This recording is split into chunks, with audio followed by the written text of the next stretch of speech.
count, you know, right there. Yeah, that pitch was not close. You're going to see assistant coach now, or that might be Coach Mann, hard to tell from here.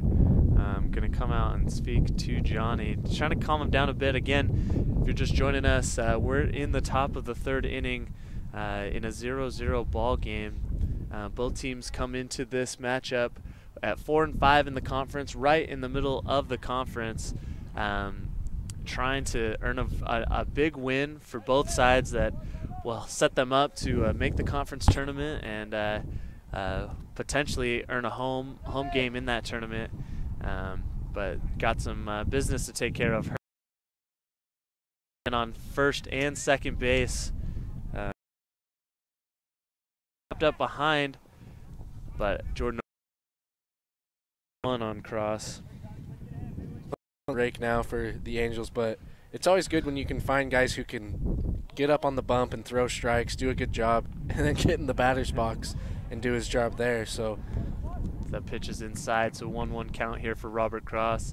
Yeah, and like you said, Nash, at least put the ball in play too. Someone who possibly has productive outs.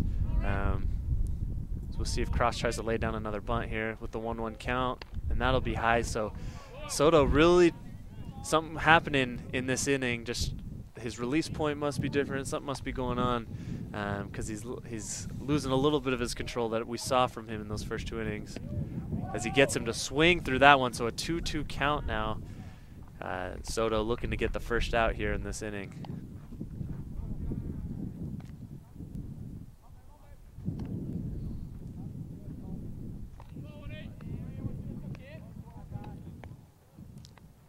Here's the 2-2 pitch. And it's raked to left. That's going to be a fair ball. It's going to score at least one run. So Mary Washington here in the top of the third. After 2 walks to lead off the inning, Robert Cross comes in and gets a single there, an RBI single. So we still have first and second with nobody out here.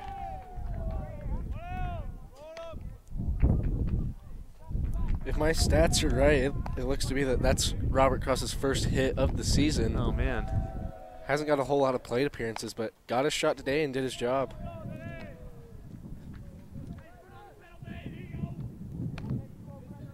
That actually, I think we got our numbers mixed up. That was Ruiz there.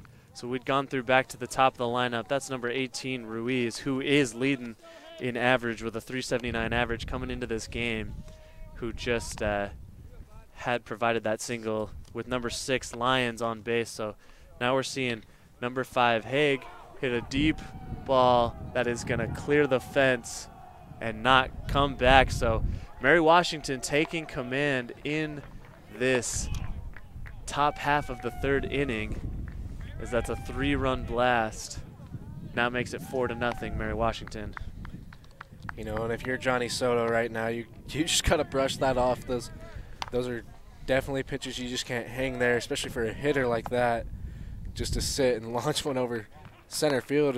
Center field's 360, and he probably cleared it by a good 15, 20 feet. So yeah, that ball was still going, probably 380. But as we see the bullpen now getting going a little bit. So number 42 now, Johnston comes in. That's Steven Johnston. Plays first base for this Mary Washington team. Also does some pitching, but he's coming in trying to keep this inning going for Mary Washington. The Knights just need to find an out somewhere. And that first out is always so important. You always, as a pitcher, Nash, I think you would agree, you feel, as he fouls that one off, you feel a sense of relief. You get that first one, you feel like you find your groove a little bit, but it's tough when you see Johnny here has walked a couple and then gave up two big hits.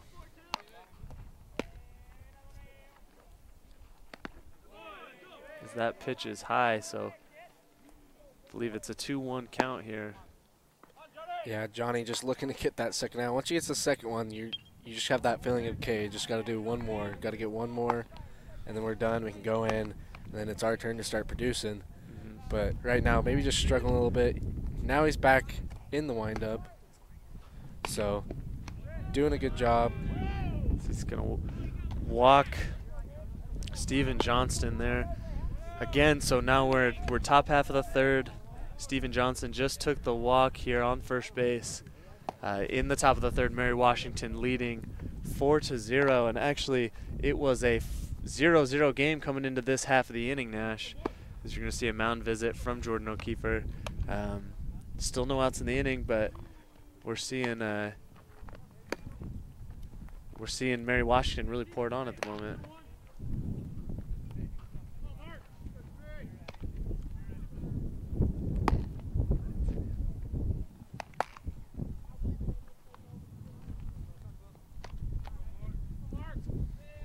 Coming to the plate now, number 21, Mark Smith. As there seems to be a time.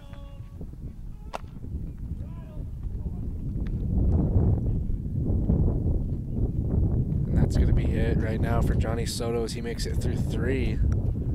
Well, two innings here, and so pitching change for the Knights. Coach Mann not wanting to take any chances of this lead getting any wider.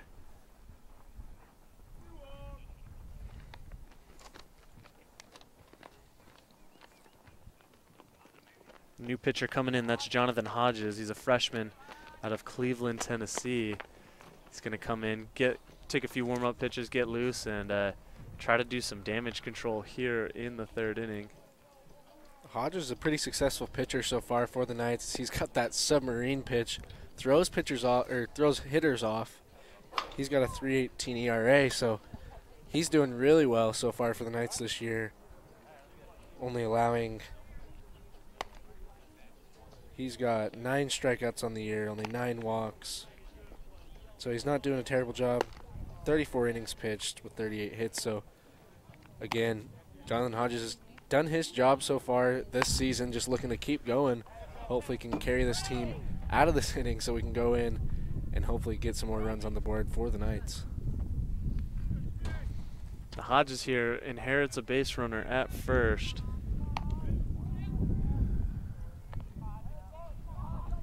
As you mentioned, Nash has that submarine style pitch, that release, kind of a different arm angle. Maybe that's what coach is looking for, kind of confuse Mary Washington a little bit, at least get them out of their rhythm, as that ball's in there for a strike. Yeah, definitely. You don't see a whole lot of submarine pitchers anymore. They're kind of a rare breed, so when you get one, you get a good one like Jonathan Hodges. That ball's grounded to third. Oh, and they're going to say he beat the throw. Tough call. So second and first here for Mary Washington. Still already having a big inning, trying to capitalize even more right now. As number 4, that's Nick Bass out of Stafford, Virginia, coming to the plate for Mary Washington. He takes a called strike on the inside corner. Bass has been having a pretty good year so far, hitting 320. Has an on-base percentage of 376, so finds his way on base pretty often, so probably looking for a good at-bat from him. Big swing and a miss right there. He was trying to send that one over the fence like his teammate did earlier, but going to be an 0-2 count now. The Knights desperately need this out right here.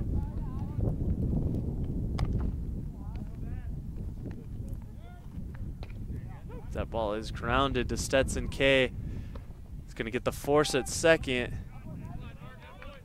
And that's all he'll get. But now you got man on first and third. So good stuff here so far by the new pitcher that came in here. Getting 2 ground balls, even though the first one was an infield hit. Still doing his job to limit the damage so far. Right now with the first and third situation, you kind of maybe see a steal, but at the same time, 2 outs, got to be careful.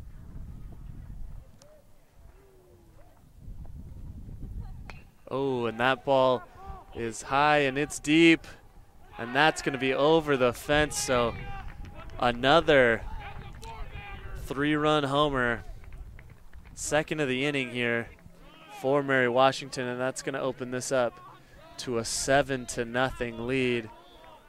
Again, if you're just joining us, we're in the top of the third inning. We've had a pitching change here. Midway through, we started the game with Johnny Soto. Coach Mann pulled him, and now this is Hodges doing work, had a couple ground balls. One was a tough infield single. The other led to a ground out, but that one right there you saw on the inside part of the plate. Just turned on it and sent it over the fence here. As we're going to see number 7, Tyler Ray, step into the batter's box and take his cuts. So he goes for kind of a check swing right there. Fouled the ball back off a little bit. Wasn't sure or not he wanted to swing at that one, but guess he doesn't really get a choice since it hit his bat. So the 0-1 pitch for Hodges. And he lines one. Going to get down in front of the center fielder there. So this is just rolling for Mary Washington. You know, and as a Mary Washington coach, you're definitely happy with the way that you're hitting. You're getting out in front of this ball, starting to figure them out, especially with the submarine arm. You can figure that out early. That's better, obviously, for your team. So Mary Washington's still just looking to keep getting hits and keep scoring. So number 11, Mason Reiser, steps in, the left-handed batter. And something you're noticing, Hodges throws considerably softer, I would say, than Soto as he tries the pickoff play. Maybe that's coming into a factor here after these last couple big hits. He throws more off-speed stuff, it's looking like, and Mary Washington is picking it up. That ball is grounded down the first baseline. And that will do it, but not before the damage is done. Mary Washington, 2 3-run home runs here in the top of the third inning, followed with an RBI single, which makes this score 7-0 as we head to the bottom of the third inning.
Welcome back here at Perry McClure High School, Buena Vista, Virginia. Southern Virginia University baseball in action. Bottom of the third inning. The top of the third was a rough one for the Knights, as that's a ball one there. 7 runs in that top of the third inning. The Knights looking to get back on track here. Need to start one hit at a time here, Nash, as that ball is fly.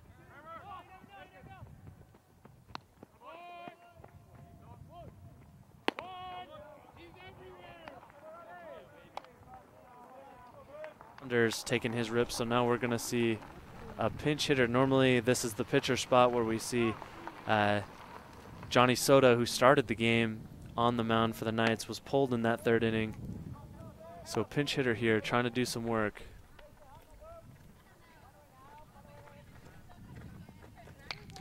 That ball is lined to left field, so and mishandled by the left fielder. That's going to stretch at least into a double there. So good start after that fly ball to start the inning. follows it up with a double.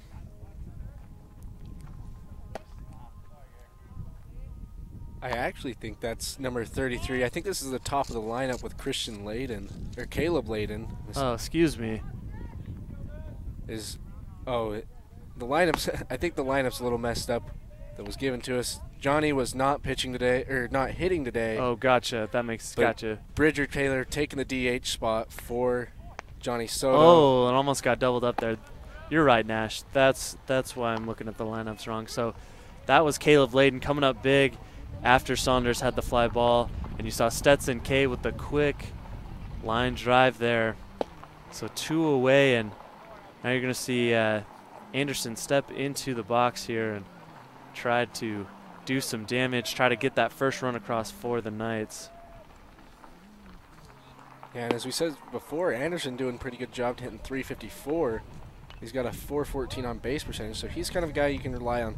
This top of the lineup is really can do some damage, because they're all really, really well coached by Coach Mann and his assistants with their hitting and pitching and base running. So with the man on second, he really looked to score right here with 2 outs.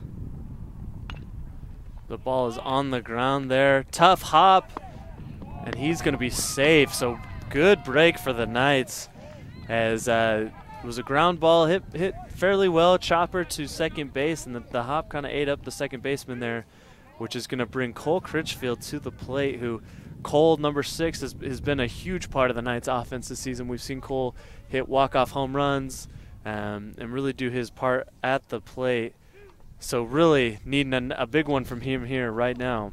Yeah, Critchfield so far having 2 home runs, 22 RBIs, which is an outstanding number. 22 RBIs is insane, especially for such a good guy like Critchfield has been doing. So really going to look for him to produce right here. Hopefully put the Knights on the scoreboard. Would be nice to maybe get a fly ball that catches the wind and carries one out. Yeah, that would be perfect, though. That wouldn't even cut the score in half, but you got to start somewhere here if you're the Knights, as the pickoff play is not in time. But 2 outs here already for the Knights, and they've struck the ball well a few times. Even that line to third there by Stetson K squared it up pretty good, but just hit it to the third baseman as that pitch is high and outside.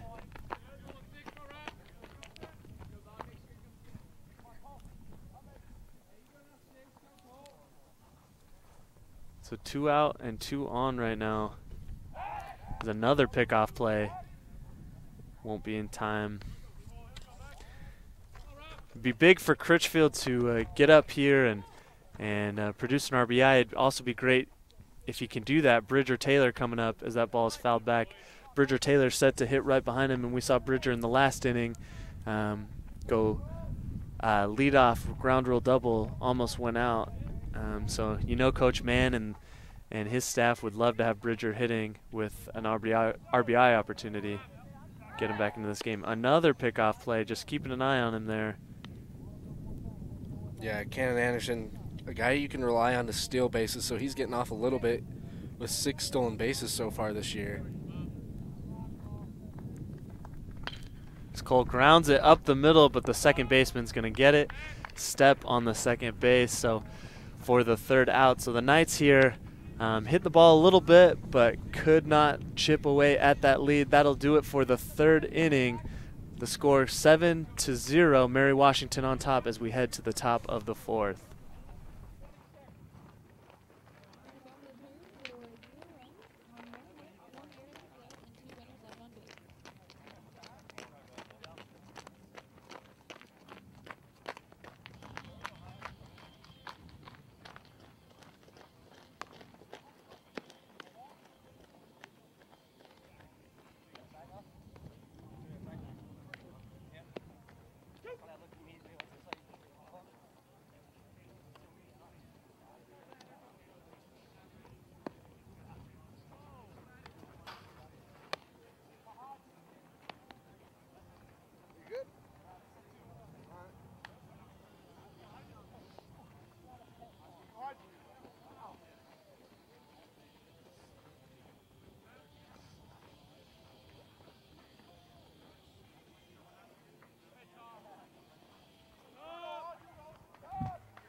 Hanson with Nash Jones bringing to you Southern Virginia baseball.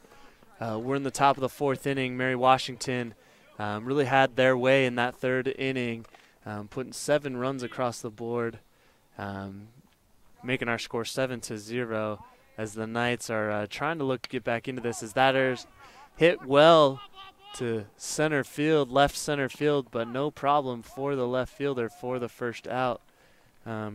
Number 33, that's Caleb Layden, tracking that ball down. So quick out here, which is what the Knights need in this top of the 4th inning, Nash. Yeah, so far so good for Hodges as we see him come out firing strikes. That's all he's got to do, though, is throw strikes, have his defense help him. Just have his defense work with him. That's really all you need to have to do is be a good pitcher. Is just throw consistent, throw down. You can throw down the middle every time if you really want to. Just have your defense help you behind you. So does a good job there. Looking to get the 2nd out. So Ramses Ruiz right now in the box as he fouls that one off for Mary Washington. It's got a 1-2 count. Ruiz came up big, had that walk earlier in the last inning that was part of their big run support, I guess you could say, in that 3rd inning as he's got a 2-2 count now. Yeah, as Ruiz, he's the leading batting average for this team, hitting .375. That ball is flied out to right field, but Cannon Anderson, number 44, the right fielder, no problem, finds it, gets under it, and a quick first 2 outs here in the top of the 4th, which, again, is exactly what the Knights need. They need have a quick inning, have Hodges get out of there quick, and give the Knights another opportunity to get more at-bats. So stepping in now, Christian Haig from Richmond, Virginia, as he takes a called first strike on the inside part of the plate there.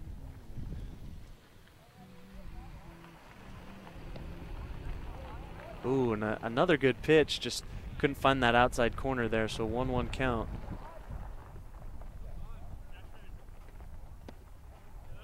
Be a little inside, so 2-1. Good hitters count for Christian here. The big man, 6'6", 220, as he takes a big swing and a miss right there. You know, and we're starting to see more big guys throughout baseball, as we see with the Yankees. They've got 2 huge guys, Stanton and Judge. Deep fly ball to right, but again, Cannon Anderson has found it and will end the inning. So the Knights rebound a little bit here, have a better defensive inning. 3 up, 3 down for Hodges on the mound, and the Knights will look to chip into this 7-0 lead Mary Washington has when we get back for the bottom half of the 4th inning.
Welcome back here, bottom of the 4th, Southern Virginia baseball taking on Mary Washington. Mary Washington with the big lead right now, 7-0, as Bridger Taylor steps into the batter's box to take his swings for the Knights. And a big drive out to left center field. The center fielder makes a dive, can't get there. Ball hits the fence as Bridger's coasting into second base there. And that's exactly what we saw last inning, Nash, from Bridger. Not waiting at all, just finds his pitch and driving it as he hit a ground rule double last inning and gets a ball to the wall here in this bottom half of the fourth. Yeah, Bridger, one of those guys, not afraid just to come out swinging, and he does.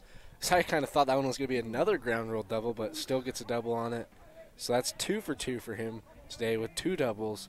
So that's great for Bridger. Great start to this inning, too. Exactly what the Knights need is number 7. Excuse me.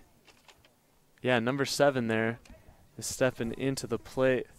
That's Nate McCallum. Nate McCallum, excuse me.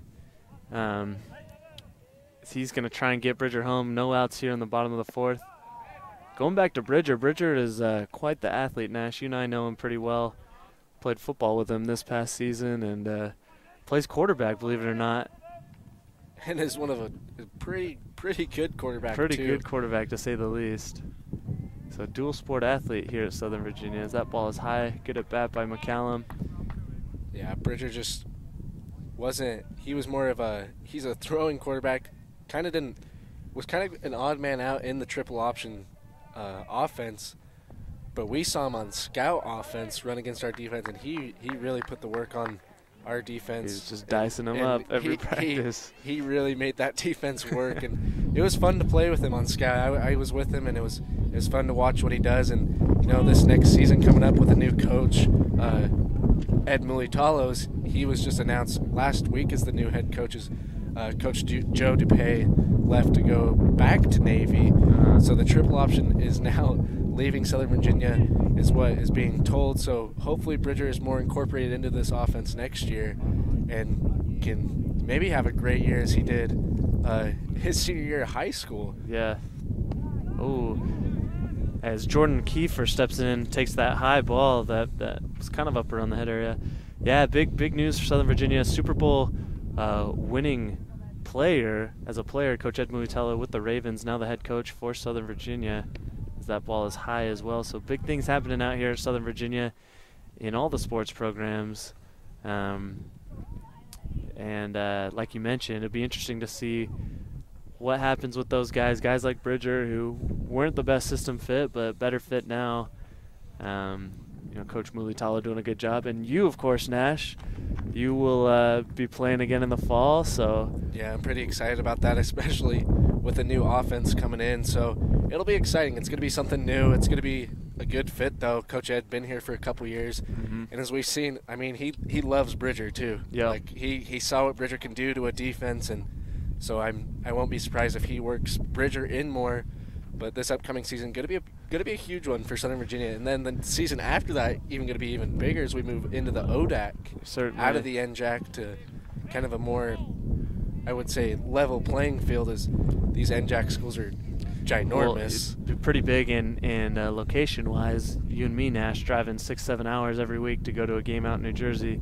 We're playing a lot of games closer to home. As Kiefer takes a third straight ball, so Cross here, Robert Cross, number 16 for Mary Washington, threatening to load the bases. We saw a double by Bridger to lead off the inning. Then Nate McCallum took a walk, and Kiefer takes a called third strike. So the count 3-1 here. The Knights could use bases loaded and a big hit after O'Keefer's, number 2, Riley Daniels, stepping in. And that ball not close. Easy take for Jordan Kiefer. So Riley Daniels will step in, bases loaded and no outs. The Knights desperately need something here. Get on the board and start chipping away at this lead. They're running out of time. We're still pretty early in this game, but it's never too early to start chipping away. Yeah, and this is going to be huge now. No outs with bases loaded.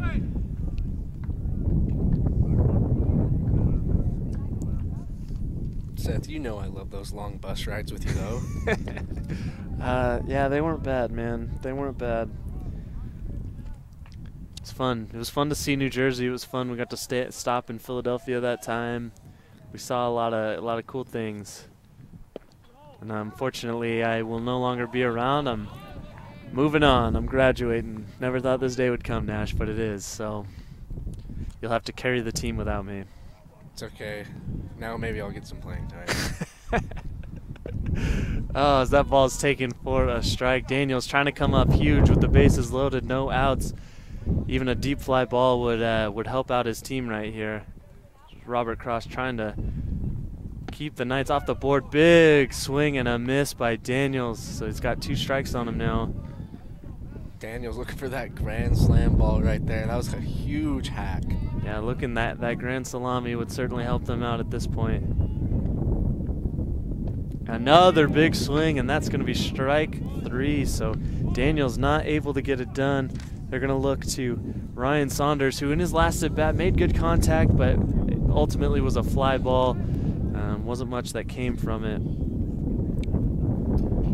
And the last thing Coach Mann wants here is the dreaded double play ball, ground ball up the middle to end this opportunity. You know, and Saunders is a good guy to have at the bat with runners in scoring position. He's got 16 RBIs on the year, doing a good job, or 18, excuse me. 18 Ooh. RBIs, hits under 300 though, so he's kind of a guy you see have more sac flies, getting RBIs from that way rather than base hits, but really looking to maybe find a gap right here and score 2 or 3. Yeah, so he took a big rip in that last pitch. 0-1 count, ball inside there, so 1-1 count. And yeah, Saunders needing to come up big here, as you mentioned. Even finding a gap would score at least 2, which would certainly be helpful at this point. Kiefer taking a big lead at first.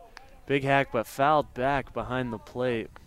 I think if you square up with that one, that one might land back there in the trees. Yeah, he certainly had ideas of that, that's for sure. Either in the trees or in our laps. I'm not protecting you, Nash. It's every man for himself out here. So the 1-2 pitch. Ooh, and ball is in the dirt. It looked like Saunders wanted to take a big rip there, but smartly held back as the ball fell off the table and into the dirt. Oh, and those are the pitches too. And when you see that curveball coming in, it looks good. It looks like it's coming right in. You're like, oh man, do I hold back? do I sit back on it? And then when you got a good curveball like this pitcher here, where it just drops in the dirt, you know you just got to hold back on it. Yeah, it's a good discipline there, especially with 2 strikes when you've got to protect.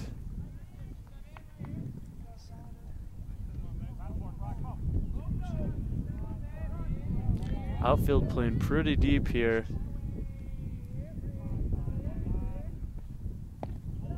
Good take. So now you're looking at a full 3-2 count. Knights looking for their first run of the ball game here in the bottom of the 4th inning.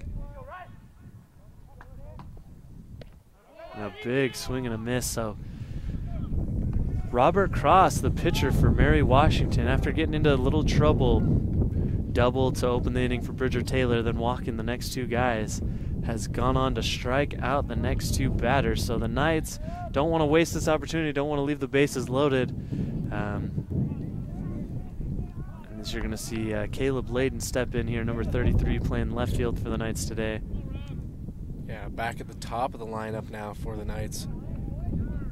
Really another strong, these next 3 batters, really strong core right there. As we see 344, 365, 354. Like, oh man, that's what you love to see as a coach when you look at their stats.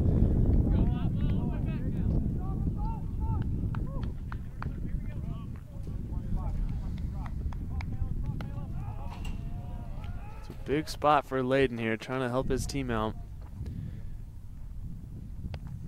That pitch is in the dirt as well. Good discipline there, not trying to swing at something that's not his, looking for a fastball he can drive somewhere.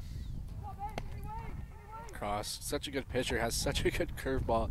He's making me bite on it from out here.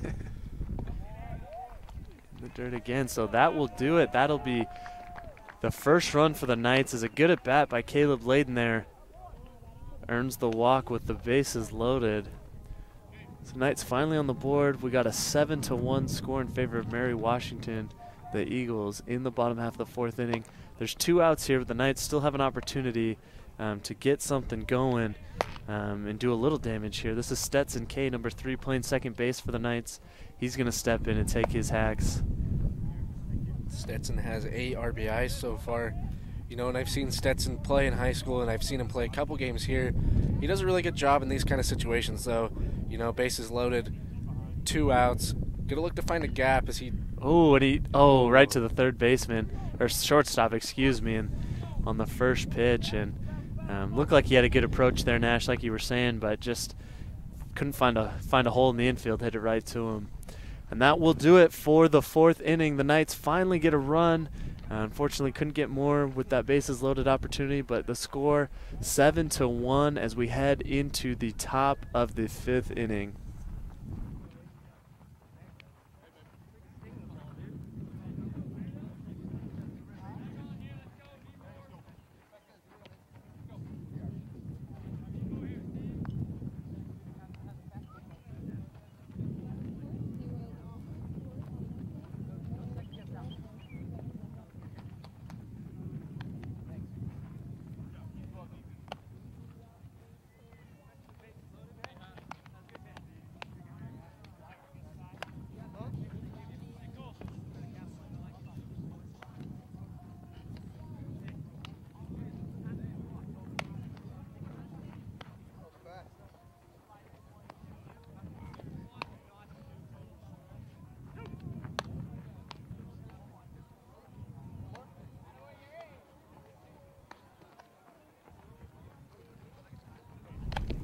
Back here at Perry McClure High School, we're in the top of the 5th inning as Southern Virginia has taken on Mary Washington, the Eagles, who have a 7-1 lead right now. The Knights were able to get 1 run across as Robert Cross walked a man, Caleb Layden, with the bases loaded, but that was all that was done. We're going to see Hodges come back and take the mound again. Jonathan Hodges, who came in, gave up a big 3-run home run, but since then has really silenced this lineup. As you see, a 1 pitch, 1 out right there. That was number 42 Johnston, excuse me, for Mary Washington, grounding on that first pitch. So quick out for Hodges, who Nash, he's really done his part.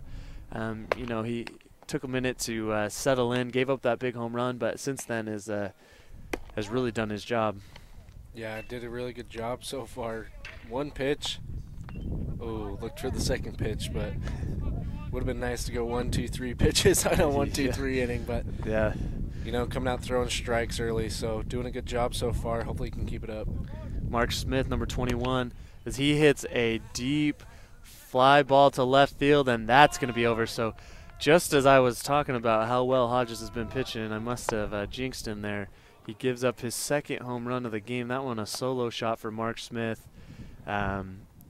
Just cleared the wall there. I thought there was an opportunity for Caleb Layden to make a play on the ball, but the ball got out of there too quick. And that's going to bring our score 8-1 here in the top of the 5th inning.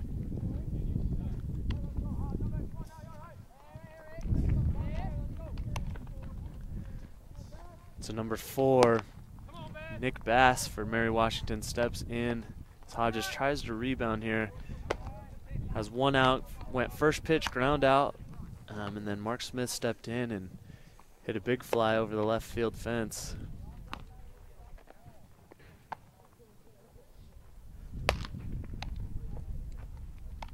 You see the bullpen there for Coach Mann. He's got some guys getting loose, getting those arms ready. Not sure how long Hodges is going to last. Again, he had that first at bat, was first batter he faced, got the quick out, but the home run will certainly make those pitchers in the bullpen get on their feet and get warming up.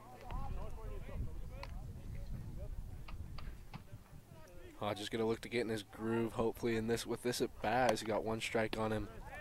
Gets his 2nd. Good pitcher, good little changeup right there is how it looked to be. Is kind of sat up on top, maybe dropped just a little bit, but throwing the batter off with that submarine and a changeup. Ooh, and that pitch just missed outside there. But as you mentioned, he's mixing his pitches well right here. Doesn't have the most heat behind his fastball, as that pitch is ripped into left field just over the third baseman's head. As Layden will get the ball back in. Interesting to see if Coach Mann's going to make a pitching change here or not. Again, they do have the DH hitting today, so not having to worry about pinch hitters for the pitcher. That probably will play a factor in Coach Mann's decision. Looks like he's going to let let him keep working at it right here. But Hodges now giving up 2 hits after that first quick out.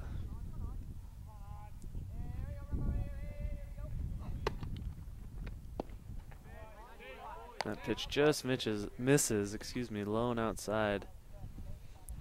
It looks to be Justin Davis, number 15, who's warming up in the bullpen right now. In the batter's box, that's number 35, Kevin France. He's a junior out of Mechanicsville, Virginia. As he fouls that one. France is, again, he's a big man as well. He's 6'3", 205. Does some of the catching here for Mary Washington. That's a pretty big catcher, Nash. 6'3". You don't see many catchers that big. Usually all your catchers are little short, little stocky guys, maybe. Bowling balls like myself. Bowling ball's a strong word, so I don't. What would you call me then, Nash? Husky? Big boned, maybe Big a little bit. I've been using that excuse for years.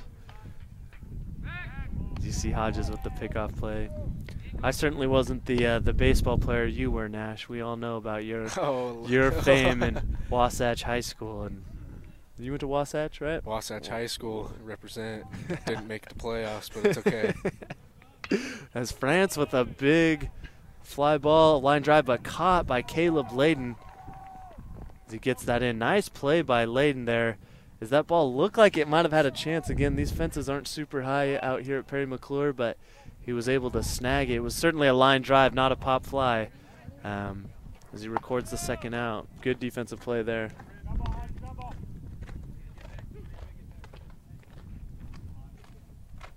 You know, Seth, you may be a little big bone, but it doesn't mean your speed's off. Hey, I mean, I certainly have some weight on you, Nash, but we played the same position in football, so that ball is fouled back. You have more touchdowns on me, though. You have that, so I'll give you that. You're just trying to butter me up because I'm leaving soon. I'm graduating soon. Trying to get you to stay. Maybe I need a personal coach. I would. If you'll pay me enough, I'll do it. Pay you probably I'll buy you a meal once a week, maybe. You know me too well. It's number 7 here. That's Tyler Ray taking his swings as he lines a hard line drive into center field, but a nice jump diving catch there by number 27, Ryan Saunders. That was a huge play that for sure would have scored the runner from first as there were 2 outs. And that ball was lined pretty hard. Didn't look like Saunders had the best beat on it, but it certainly made up for it and recording the 3rd out here. So Mary Washington adds another one, big home run. Makes this an 8-1 game as we head to the bottom of the 5th inning.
Welcome back here, excuse me, bottom of the 5th inning.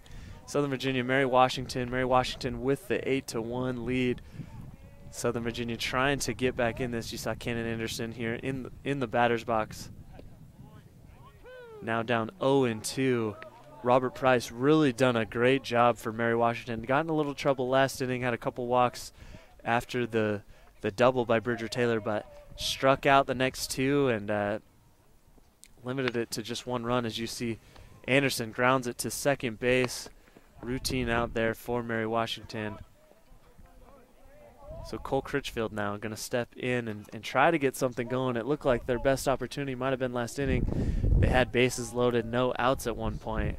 But as we mentioned, Price went on to strike out the next two before walking Jordan O'Keefer and then getting the final out. So Critchfield swings at the first pitch right to the shortstop. Low throw, and Critchfield, too much speed for Critchfield. That'll be an infield single. And for the first time today, we're going to see Bridger Taylor hit with somebody on base, which is a nice change, seeing as Bridger now has hit 2 balls to the wall, has 2 doubles for the game.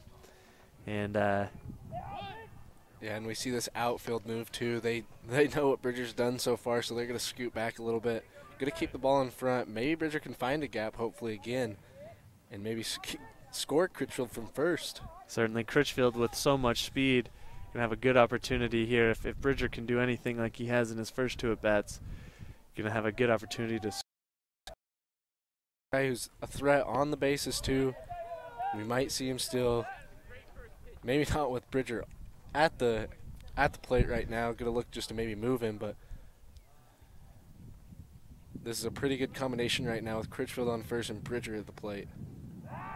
The pickoff plays, the pitcher's thinking the same thing, that Critchfield might go. Taylor taking that first pitch, I don't think Taylor's going to see a good fastball in the zone here. He's probably going to see some softer stuff. As Bridger gets into one here, ball going back, and just right before the wall, kind of died. And that was an easy routine play there for Mary Washington. Off the crack of the bat there, Nash, I thought there was a good chance that might go out. The wind is kind of swirling a little bit, and just couldn't carry it over the fence. You know, and that's 3 good at-bats so far for Bridger, you know, all hard-hit balls. And nowadays, people look at stats, they look at averages and think, oh, his batting average is really low. But coaches now, from who I've talked to throughout high schools and stuff, they rely more on quality at-bats, which are hard-hit balls, you know, having long at-bats, getting a lot of pitches. You know, more along the lines of those is where coaches look at rather than looking at an average.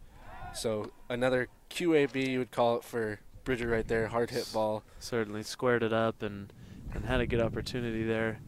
Possibly if the outfield hadn't been playing so deep, might have found the grass there. But either way, Critchfield on first now. We've got 2 outs. Nate McCallum at the plate. You know, if we play at Rockbridge, too, that ball is probably out by another 50 feet. Certainly, as that ball is flared out in kind of foul territory, no man's land, but going to be foul. Yeah, and that's something Coach Mann talked about. He was happy this year, actually. He was happy coming to Perry McClure. Bigger outfield, less home runs, and though that time it might have hurt him a little bit, but, you know, it goes both ways. I'm sure there's a handful of home runs that have been saved because of this bigger field for the Knights, as McCallum steps in again, trying to find a gap somewhere, trying to get the ball in play.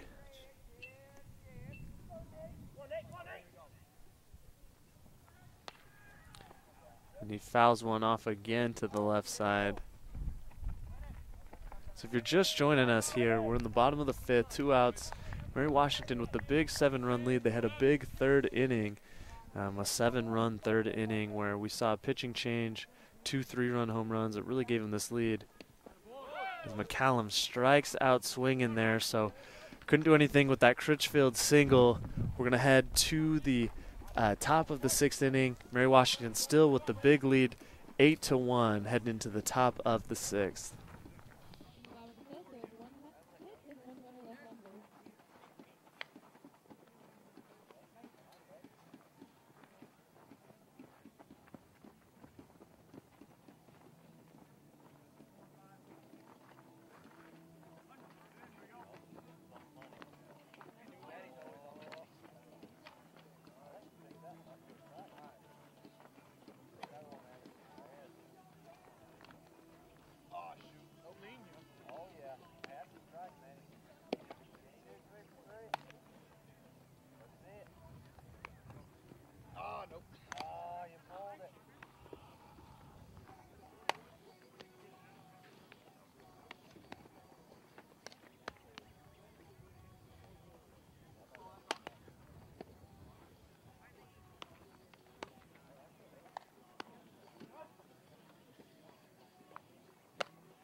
Back here at Perry McClure High School, top of the 6th, we've got Southern Virginia taking on Mary Washington, the Eagles have a big 8-1 lead.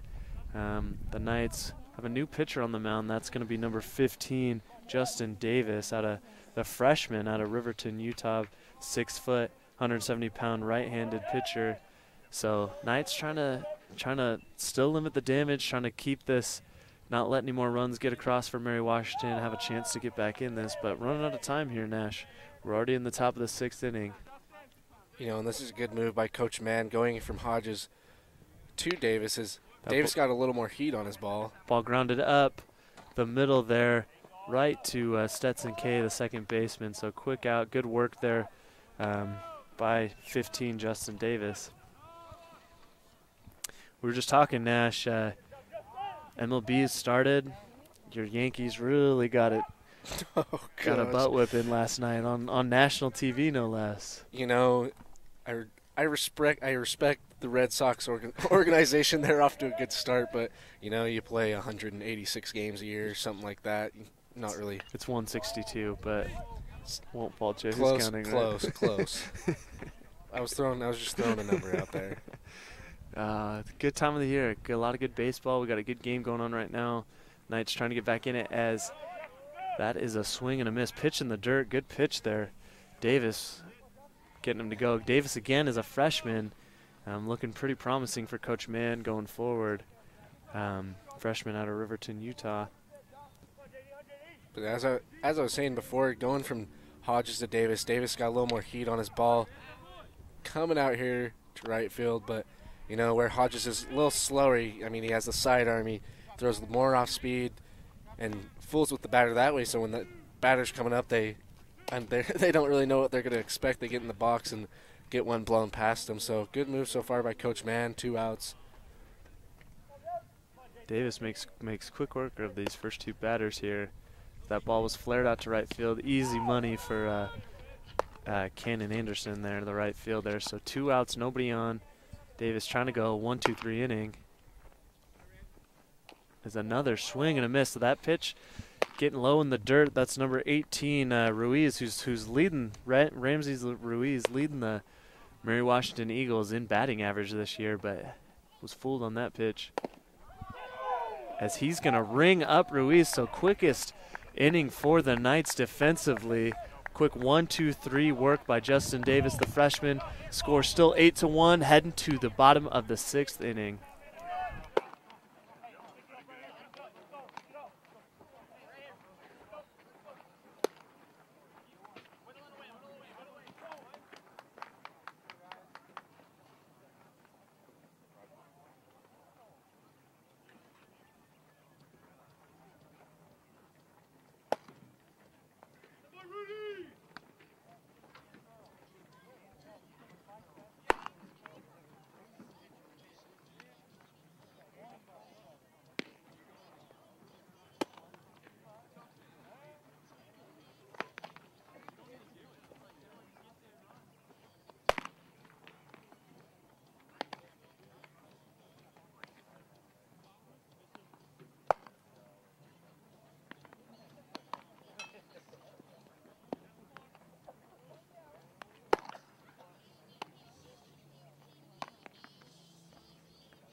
Back here, Buena Vista, Virginia, Perry McClure High School. We're in the bottom of the 6th inning as the Knights are about to come up to bat and work and try to chip away at this 8-1 lead Mary Washington has on them.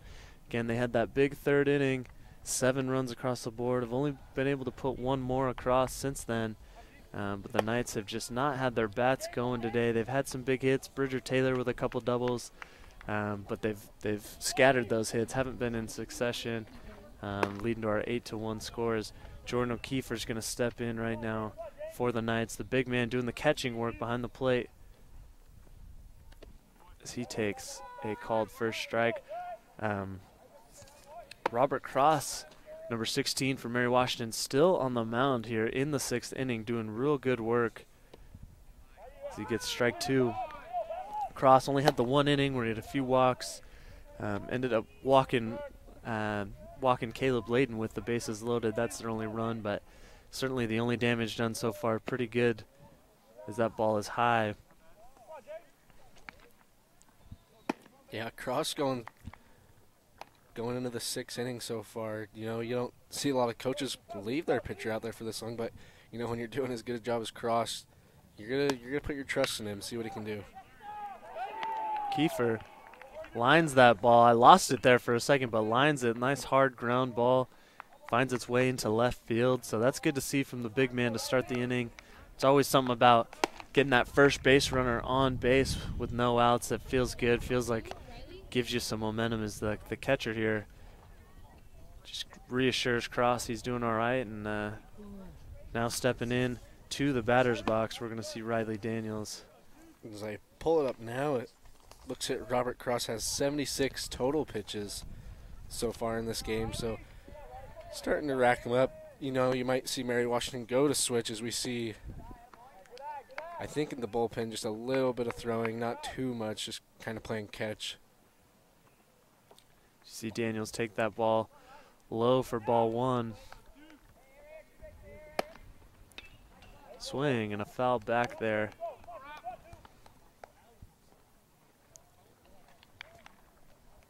So 1-1 pitch coming to Riley Daniels.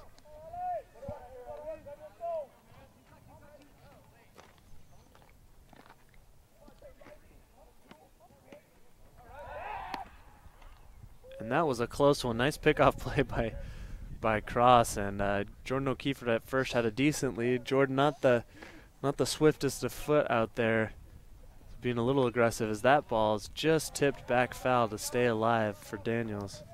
Yeah, Kiefer didn't even get a dive back. He kind of lifted his head up too, like he might have gotten out. He was he was worried a little bit, you know, kind of caught him off guard, but he's still, I mean, for a big guy, like not a bunch of speed, but he's got a pretty decent lead. And that's strike 3 there for Daniels, trying to get that ball in play on the outside part of the plate, but swing and a miss, so 1 out here. O'Keefe on first, and I imagine some of that lead, Nash, has to do with O'Keefe has so much experience. He's played at the college level. He understands pitchers' moves, what their pickoff move looks like, and he also, because he's probably not the fastest guy on the team, probably wants a little bit of a lead so that when the ball is in play, he's got an opportunity to possibly get to third if needs be. So fouled off back there. That's Saunders, excuse me, Ryan Saunders. He's a senior, 5'11", 190 pounds out of Christiansburg, Virginia. Trying to get something going here after that leadoff single pickoff play. Safe again for Jordan Kiefer. Able to get down that time. That's what we like to see.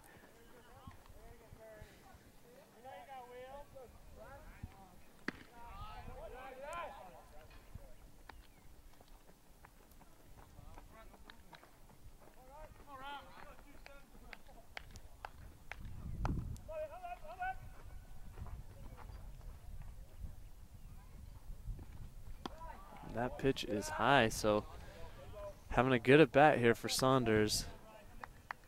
Making Cross work, who we've mentioned, he's pitched real well, but he's getting up there in that pitch count. We know how number of pitches really can affect a pitcher. So maybe getting a little tired, maybe losing a little control. Saunders trying to work him right here. As that ball is lined into center field, that's going to get down.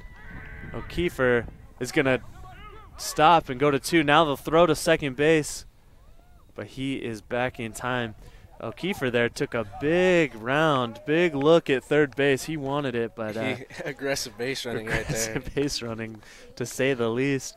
Looked like he was trying to force a throw to third, but the center fielders wisely held up and tried to fire back into second as O'Keefe got back in for the diving slide there. So 1 out. You've got Layden up at the plate now, who does have a hit in this game. Trying to get their second run. You got O'Keefe on second, so it might take a gapper to score.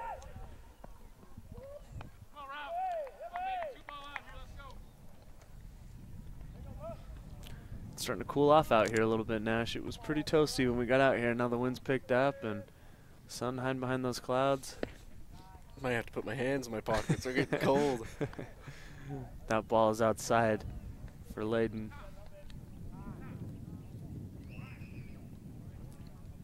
Now it looks like you're going to have a mound visit Manager going to come out and talk to Robert Cross, the starting pitcher for Mary Washington. Not sure if they're going to have a pitching change just yet. There's 1 out, 2 men on. Looks like they're just going to talk. A 2-0 count now for Layden, who again does have a hit. We're at the top of the lineup, who's been real productive for the Knights today. They've hit the ball, and when they haven't gotten on safe, they've driven it.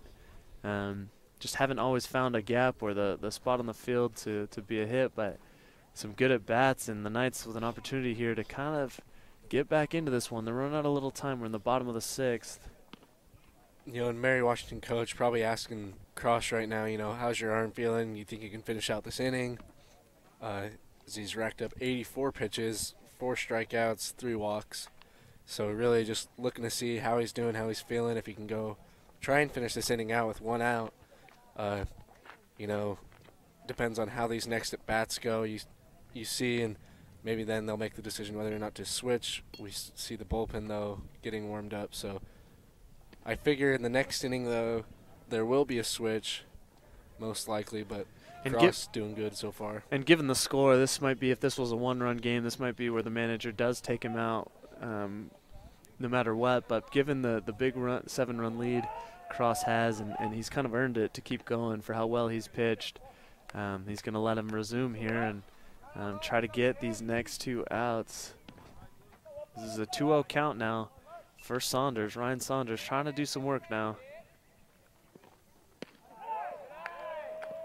That pitch is high, it looked like, so a 3-0 count. Cross now in danger of loading the bases like he did. You're going to have Stetson K up next, the second baseman. And outside, so now bases loaded. Stetson K coming up with the dish. And you're seeing the bullpen get up and start getting loose now. Definitely getting loose for Mary Washington. Stetson K looking for a big AB here, not trying to do too much with the ball. Stay out of that ground ball stuff. Just try to elevate something, get it in the outfield, pick up another run. But at this point, Nash, it really, the only effective thing might be you need a base hit. You need more than just that sacrifice fly, given that they're down 7 runs in the bottom of the 6th. Yeah, especially with 1 out, you only get 1 sac fly. If you do get one, you see him go low there. He's doing a good job holding off on 2 pitches. So he's in a hitter's count now, 2-0. Likely going to see something in the zone. As you know, Cross isn't going to want to walk in another run. Now 3-0. 3-0 for Robert Cross. Knights trying to get their 2nd run, get a little bit closer. We got 1 out in the inning. Coach Mann would love a big hit here, something into the gap to bring home possibly 3 runs. Looked like he was taken all the way right there for strike 1. You know, and Stetson's probably in his mind right now still just, it's my at bat right now. I'm ahead, I can do what I want. As he little dribbler off to the left side. Thankfully, that didn't roll into fair territory. That would have been an easy out for Mary Washington. But now full count, 1 out, bases loaded. Really got to look to get away from that ground ball, try and get something up in the air.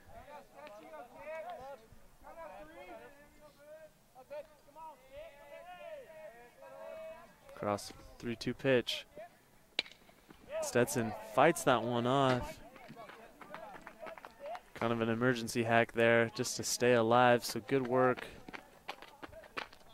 Yeah, hitters are taught now to really anything close with 2 strikes, even if it is probably a ball, but if you think it's a strike, you got to swing at that, and it gets him right in the back. Hey, but you know what? Coach Mann will tell you to wear that 7 days a week with the bases loaded in this type of game. You've got to find a way to get your runs, and that looks like it's going to be it for Robert Cross, the starting pitcher for Mary Washington. So the Knights now, it's an 8-2 game. We're in the bottom half of the 6th inning. There's 1 out, bases loaded. Stetson K just taking that ball like a champ. Yeah, taking it like a champ. And Helps his team earn a run there. How's that scored, Nash? Is that an RBI hit by pitch? You know, or is that an RBI for the pitcher? Because he's the one who scored him. But I don't know I don't know. How it's it's a good AB again from Stetson. From what I learned in high school, what I was yelled at for is, I still remember there was a game where, you know, I may have moved out of the way of a ball, and which may or may not could have put somebody in scoring position, and you know, we may or may not have lost that game by 1. So I was taught then to never move your feet out of the box, never duck out of a ball, because that's a free base. Like you're giving free points right there. So, you know, in the next 2 games I was being 3 times. So, oh man, you know, you learn from your mistakes. That's I'm sure that's what your coach was going for. What he just wants you to learn. So, this new pitcher, this is Hank Biggs. He's a left-handed pitcher. He's a junior, 6'3", 175-pounder out of Purcellville, Virginia, Woodgrove High School. And comes in, so a lefty. The Knights have been working against the right-hander Cross, who did really well in this game. Only gave up 2 runs, who made it through 5 1/3. The Knights, though, now 1 out, bases loaded, and Biggs is getting the ball and being asked to stop any more damage from being done. Hank Biggs, not a great ERA, hit or throwing 4.15. 19 strikeouts, 10 walks, 12 runs, 12 hits. So, I mean, hasn't pitched a whole bunch, you know. With a 6-run lead, you're going to put in a guy, you know, doesn't have a whole lot of experience. Give him some game time, maybe work him a little bit. So, but the lefty coming out, got to represent for those left-handers.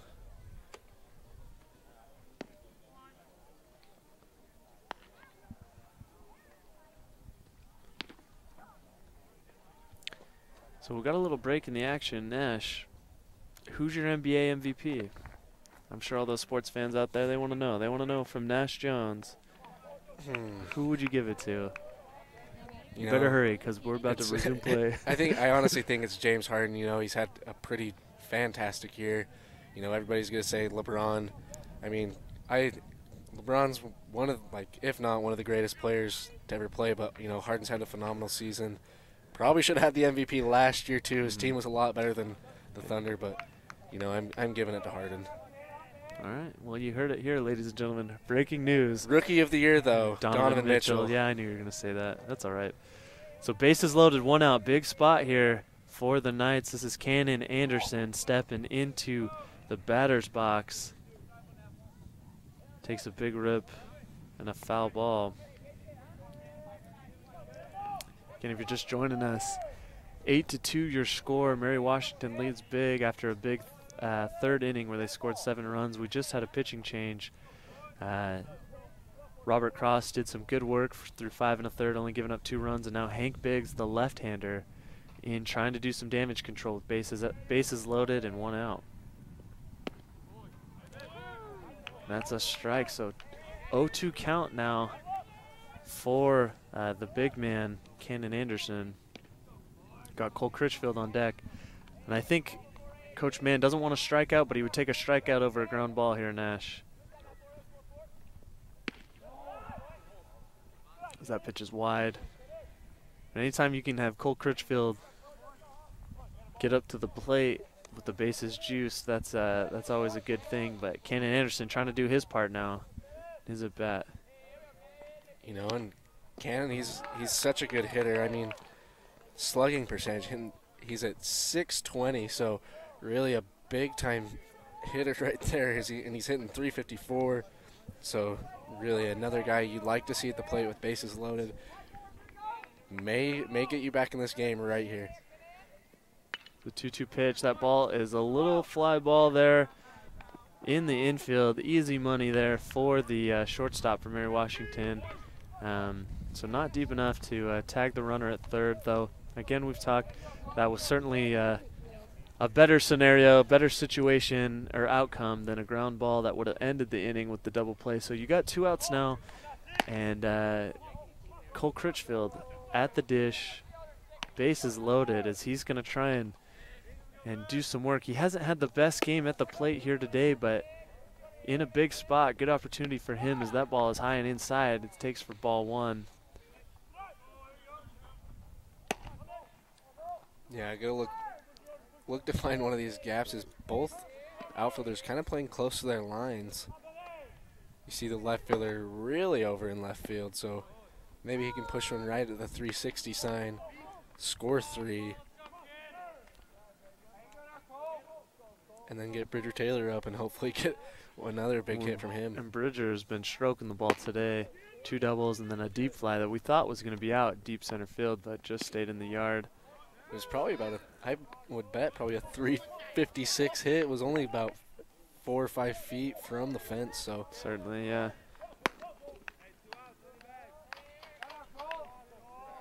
So a 1-2 count now. It's Critchfield trying to do some damage. Hank Biggs, the left-hander. So that ball is down and in the dirt. So 2-2, good at bat by Critchfield here, working it, not chasing anything that's not his pitch. He's going to force the pitcher to find the zone here.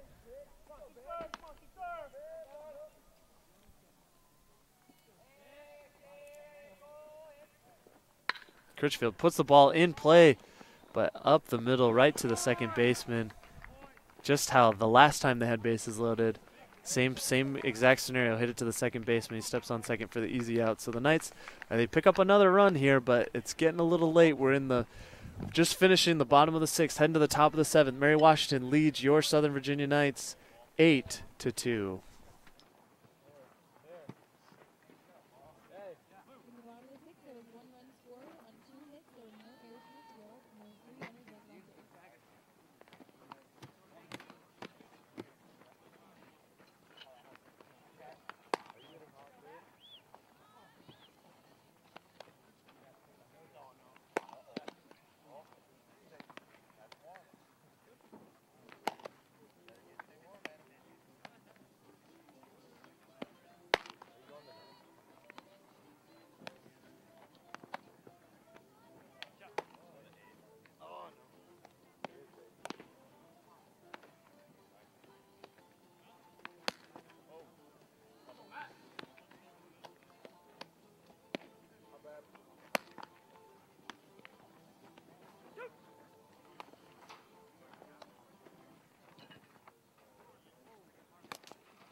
We are bringing to you action Southern Virginia taking on Mary Washington. We've got a new pitcher here for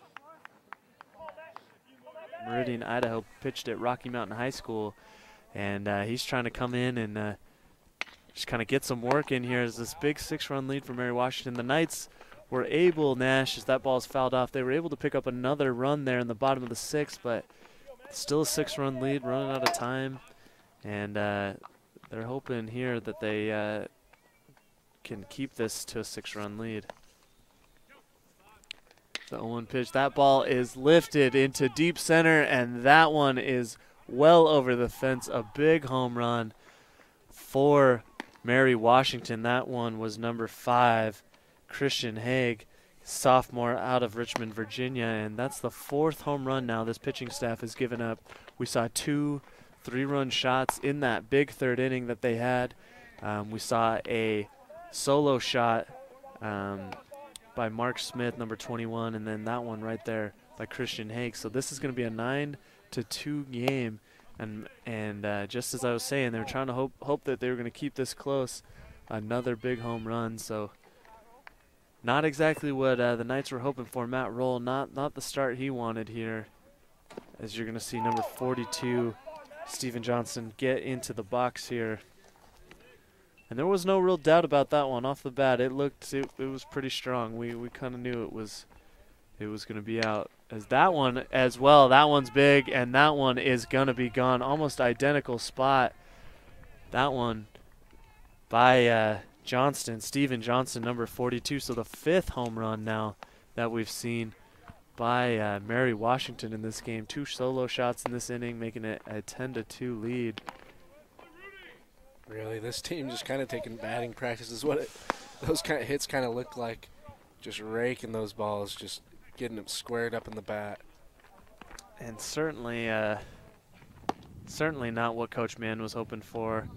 You know, we're late in the game. This is already the 7th inning. 6 runs in 3 more at bats for the Knights wasn't you know, probable, but was felt like it was within reach. But now with this 8-run lead, things are looking pretty dire for the Knights. As that ball is lined, that one's going to stay in the yard. And Saunders, the center fielder, Ryan Saunders, number 27, makes easy work of that. So the first out here in the top of the 7th for the Knights. I think Smith was hoping that he was going to get his turn at a home run right there. Yeah, he certainly was. Number 2, he's got one earlier in this game. So number 4 steps in, Nicholas Bass for Mary Washington, as he rips on that ball. Hot corner, as that was going to be late even if it had been on target, but kind of ate up the third baseman there. So man on base, 1 out, 2 home already, and 1 out.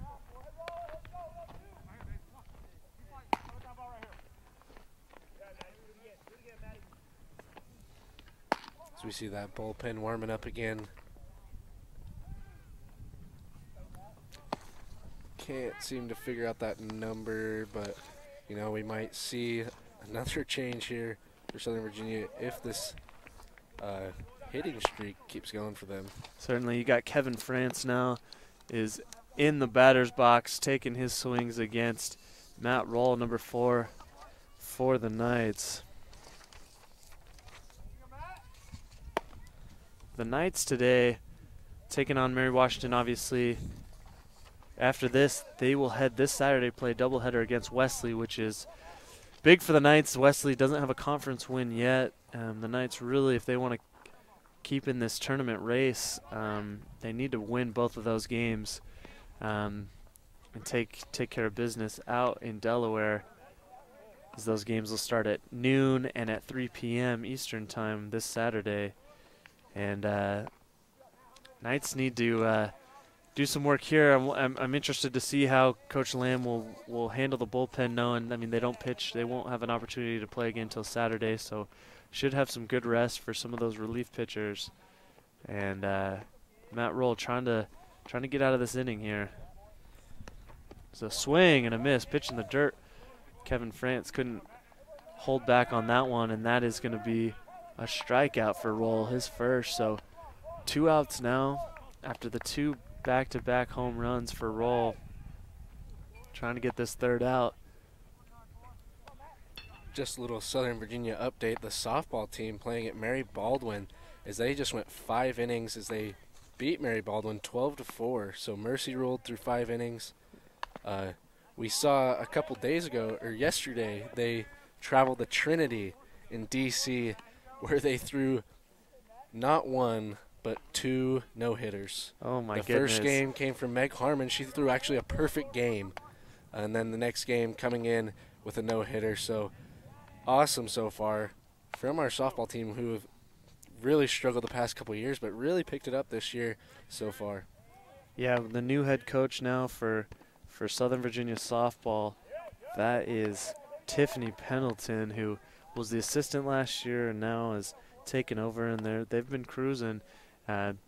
Southern Virginia came into the season, had never won a Capital Athletic Conference game, and now they've picked up a couple here this season under Coach Pendleton's leadership and direction, and you know, she's feeling really good about their program.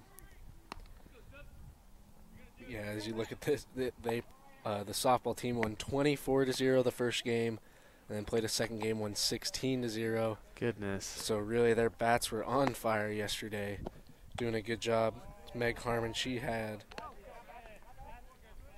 I think, 15 strikeouts, if I'm not mistaken. Oh, 10 strikeouts, 5 innings pitched. So really good job from the softball team as they get another W today with 2 W's yesterday. So good job from them. Hopefully they can keep their hot streak going. You see Matt Roll there, gonna walk the Mary Washington batter. That was Tyler Ray, who took that nice at bat to work the walk. So 2 outs. Knight's not out of it yet. They still looking for that pesky third out. Is gonna have a mound visit here. Try to settle down. Oh, excuse me. We're gonna see a pitching change here by Coach Mann, and looking to kind of get this final out here in the 7th and keep the lead at where it's at. That's going to be number 16 for the Knights, who's going to take the ball. Oh, shoot. My roster here, 16, that's Tanner Black, of course, right-handed pitcher, junior, 5'11", 210-pounder out of San Antonio, Texas. And he, too, is a submarine pitcher with that weird arm slot. Can kind of confuse hitters. The release point is a lot different than you're used to seeing. So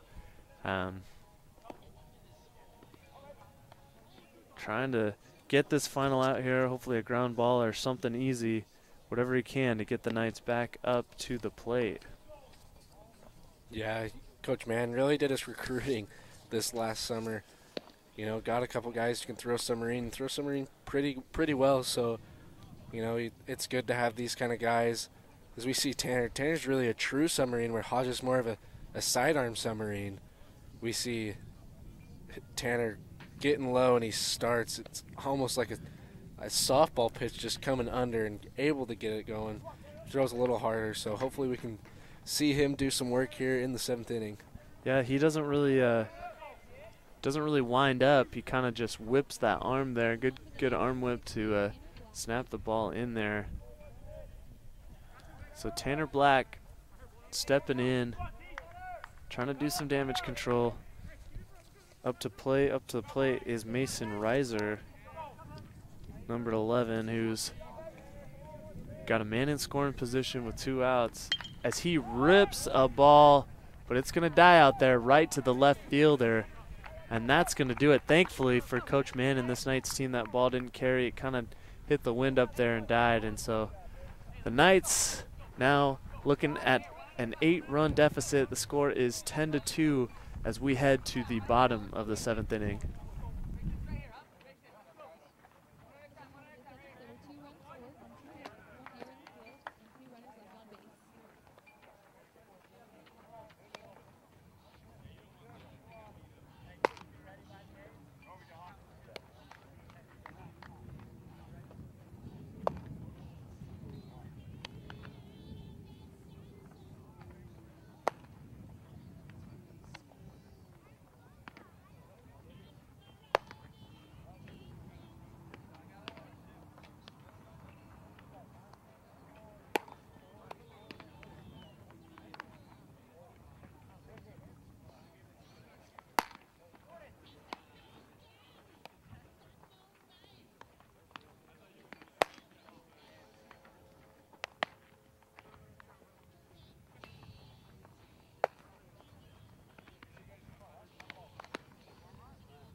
Back here, Southern Virginia University baseball. We're in the bottom half of the 7th inning, a 10-2 lead for Mary Washington, who hit 2 big solo shots in that last inning after we saw the pitching change for the Knights. Matt Roll came in and unfortunately surrendered 2 big home runs for Mary Washington. Another pitching change here for Mary Washington. That's going to be number 9, Alex Ford. He's a right-hander freshman out of Mechanicsville, Virginia, out of Atlee High School. So trying to just get some work, it looks like, for Mary Washington. Just trying to keep this lead, obviously, where it's at.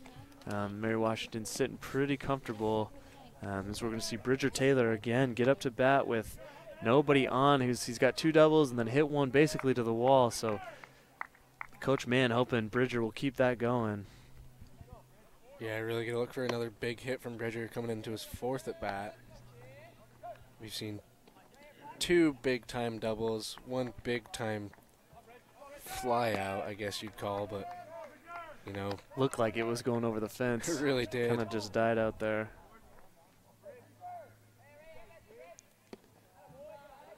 That pitch is away. Not a bad strategy with the lead. There's no real point in giving Bridger anything in the zone. But Ford throwing some heat early on, you know. That strike is at the knees there. As Bridger looked back at his coach, kind of gave him a little, like, tilted his head like, wouldn't mind him in a little low, but I guess I'll take it. Questionable call as Bridger now with the 1-1 pitch. Ooh, and that ball's going to be high and outside. Nice frame job by France, the catcher. But the ump's still saying it's out of the zone. So Bridger now, hitters count 2-1, looking for a fastball. We got the Perry McClure baseball team out here, out in the outfield. It looks like hanging out, watching some college baseball. And that ball's in the dirt, so the strategy looks like, Nash, looks like they're going to stay away from Bridger. They're not going to walk him intentionally, but they're not trying to give him anything to hit as he's got such a hot bat. Yeah, no, really, it's Bridger's count with a 3-1. Bridger's just going to look for the most perfect pitch and just crank it, but I don't expect him to really give him that good of a pitch. Ooh, and another strike in the knees. Bridger thinking that was ball 4.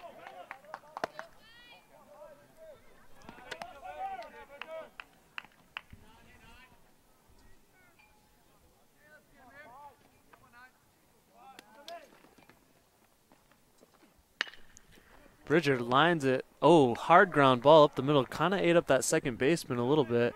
Mishandled by the center fielder, so Bridger didn't even hesitate. He rounded first base, looking for 2 that whole way, and then the center fielder there kind of mishandled the ball. So that's going to be Bridger's 3rd double on the day. Unfortunately, none of those doubles came with anybody on base, but he's certainly done his part for his team. Yeah, Bridger's just loving that second base right there. Just able to get on 3 times now, 3 for 4.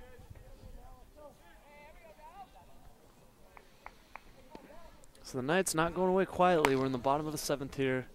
No outs. Bridger Taylor with the double. 3rd time he's led off an inning with the double. And now you're going to see Nate McCallum here. You know, we saw McCallum earlier in the game bunt to move Bridger over. As Bridger that ball gets away. Bridger standing up. Takes 3rd base. McCallum doesn't even have to bunt to get him over now, so hopefully we can just see a big-time hit from McCallum right here. Hopefully we can get Bridger in for a 2nd time. That's one thing that's kind of been off, is Bridger's had 3 doubles and he's only walked across home plate 1 time. So hopefully McCallum can get him to walk across again here.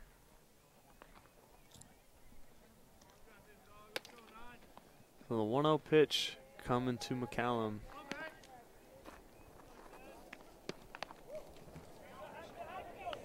McCallum a little bit behind that one. I believe that's a pinch hitter, actually. It looks like number 11, Kobe Hill. That ball is flied out to right field. Bridger taking a lead, but not going to tag. Excuse me, that was number 10, Dallin Stanton, out of League City, Texas, a freshman who took that pinch hit. So 1 out, one gone with Bridger Taylor on 3rd, and Jordan O'Keefer stepping into the batter's box. As we saw Kiefer, he got on in his last at bat, able to get a through ground ball. So Maybe he can get another one right here. Maybe take one right in a gap. Really don't even have to take one in a gap if you're one out. You really just got to get one up in the air, maybe deep, so that Bridger can tag. Even a ground ball to the middle part of the infield. It's the second in shortstopper playing so deep out on the grass. Pretty much the second baseman certainly is. Would score a run here as Kiefer trying to do what he did last at bat, like you mentioned. Nash had a strong AB, had good contact, got through the infield. As you're going to see, it's 1-1 now. There's more action in that night bullpen. A lefty now getting ready. Swing and a miss there by Kiefer.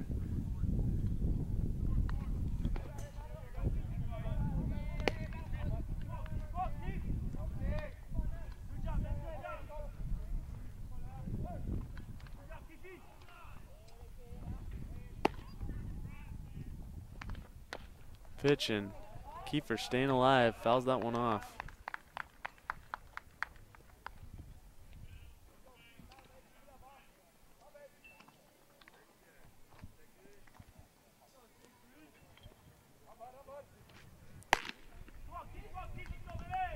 Still a 1-2 count.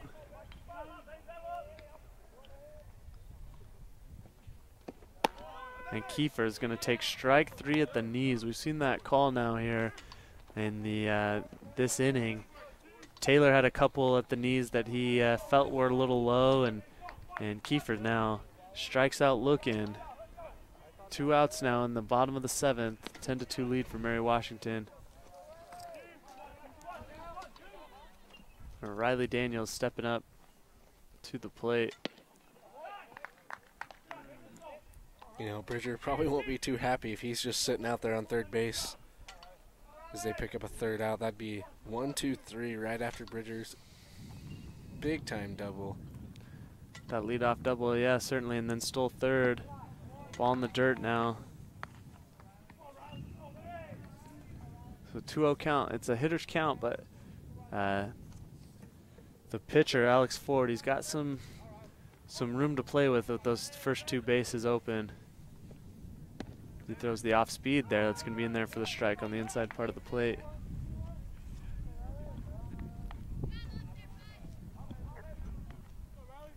You know, still in a hitter's count, 2-1. Gonna look to take something probably the opposite way. As that ball is wide, so now 3-1 pitch. Big spot here for Riley Daniels. A swing and hits that right to the shortstop. He's going to try and leg it out, but not in time, as throws him out easily. So Mary Washington again handles the leadoff double by Bridger, as we've seen earlier in this game, and they hold on to their 8-2 lead as we head into the top of the 8th inning.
Welcome back. Southern Virginia University taking on Mary Washington. We are in the top of the 8th inning. Mary Washington leading with a 10-2 lead. 8 runs is the deficit for the Knights, as we're going to have a new pitcher in for the Knights. That's Kobe Hill, number 11, the freshman, 6'2", 205, out of Fry's, Virginia, Grayson County High School. Trying to just get some work in here, not let that lead get any wider, as that ball is up the middle. The shortstop handles it, though, but a wide throw. I'm not sure that it would have been in time anyway. Nash is number 10, Dallin Stanton, who pinch hit in that last inning. Made a good save, fielded that ball, but the pitch was wide, but probably too much speed on the bases anyway. Yeah, good play. You know, those ones kind of get you worried. With fast runners, you field the ball and then you look up to see, you know, how much time do I have to gather my feet, and you see how fast he is, and you try and hurry and then throw the ball away. But still, gonna look to get probably a double play right here. Yeah, still good opportunity here. No danger with one man on. Kobe Hill now pitching the lefty. He goes for the pickoff play here.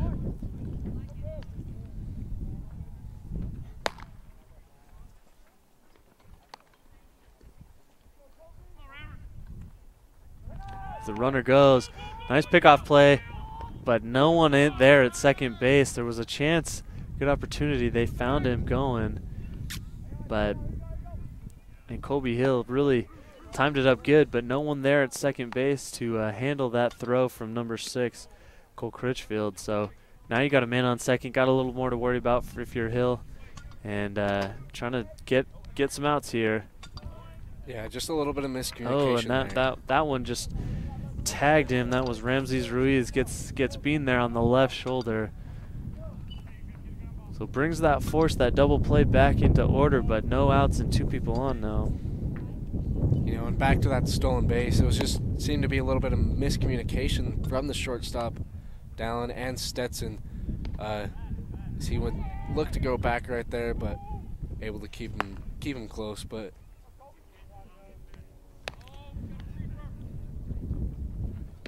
so no outs, 2 on, as that pitch is just wide. Really close there.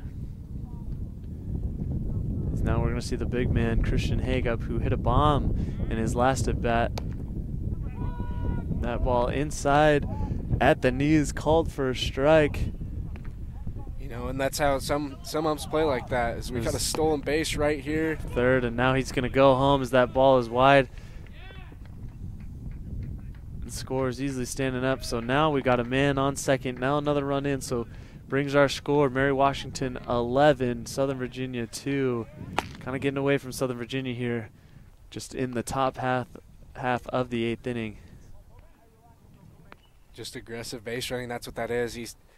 He sees how slow, how long the windup is for this pitcher, and then just, you know, takes advantage of it. Has a good hop off second base, which really you have to practice that so much. But does a good job. Has him throw it away too, which was easy, just to walk home. It looked like they had him the first time it was stolen. As that ball is lined to center field, that's going to get down and score a run. Saunders gets the ball into second base. So Haig with another big at bat here. Is this score now a 10-run lead in the 8th inning for Mary Washington, who both teams came in 4-5 in the conference. This game had a lot of indications for, you know, conference seeding, even just making the tournament, but as well as home and away matchups possibly. And Mary Washington, it's been all Mary Washington since the 3rd inning. The Knights just haven't been able to do much with their at-bats, but certainly the pitching as well has not been up to par.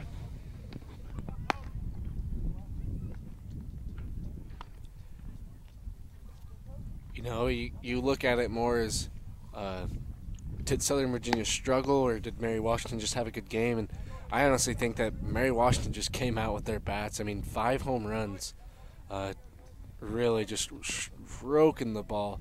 Whereas, I mean, this field may not be the biggest, but it's definitely not the smallest, you know, out of most teams. I mean, Yankee Stadium. We see Yankee Stadium at 315 at the left field wall. So Certainly, yep. So this field being somewhat similar size to maybe Major League Park. But again, just good hitting by Mary Washington as we see the batter get walked right there as Coach Mann's going to come out to the mound for a visit.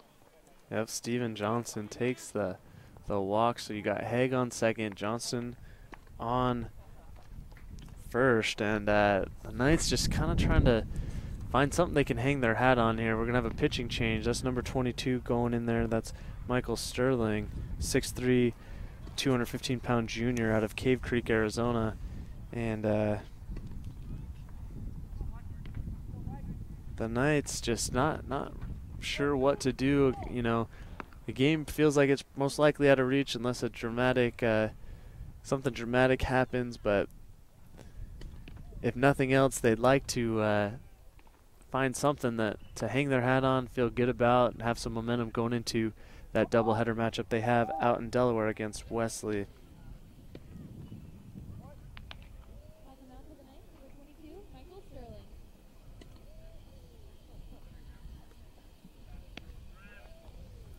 You know, Seth, you gave me the question. Now the question's dished back to you. Who's your NBA MVP for this year?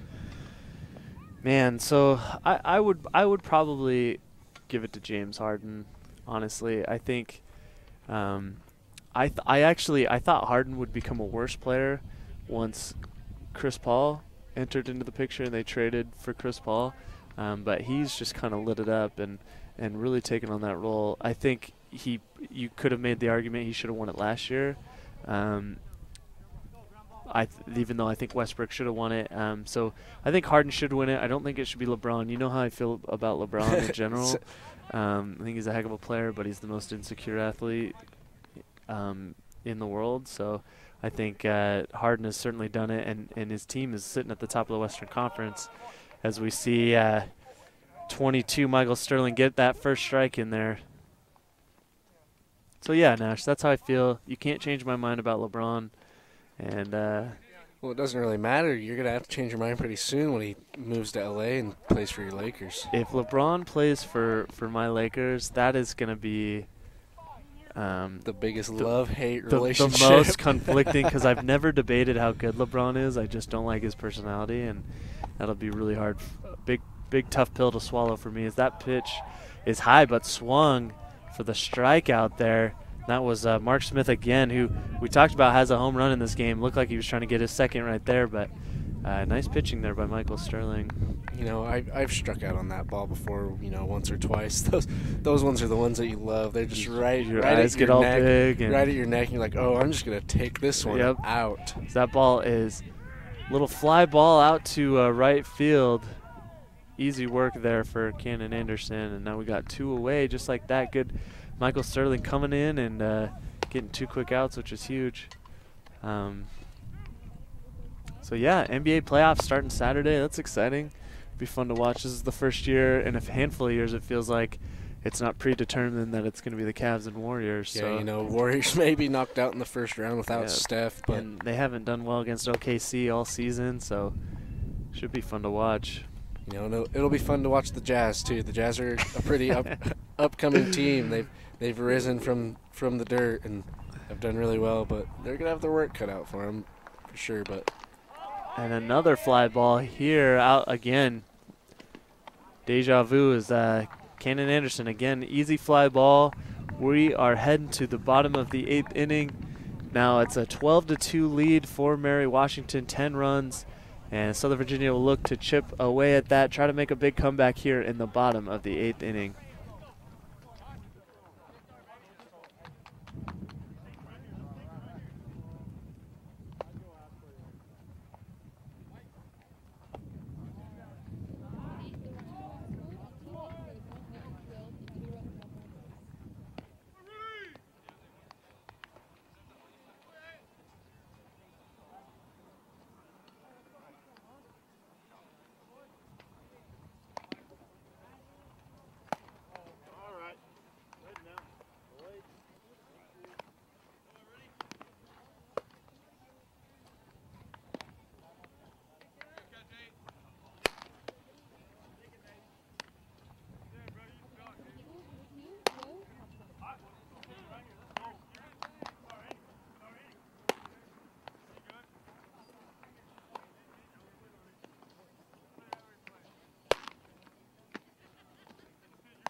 Welcome back here at Perry McClure High School, Buena Vista, Virginia.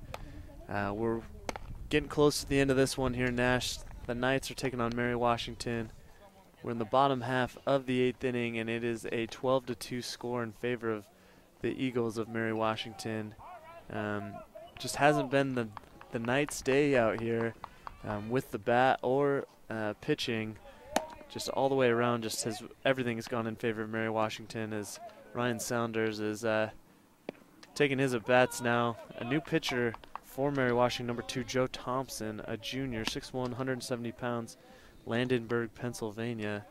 Trying to possibly get something going, maybe a little momentum, but if nothing else, just something to hang their hats on as they will probably just eat this one and look forward to their doubleheader matchup out in Delaware against Wesley, as that ball is lined into the outfield. So nice hard chopper ground ball by Saunders, getting on base. And this is who you want to see on first base on a leadoff. Saunders, the leading stolen base guy for the Southern Virginia Knights. So probably going to see. Actually, I don't know. I guess with the lefty pitcher, it's going to be hard to get a little better jump, but I would like to see Saunders try and steal right here.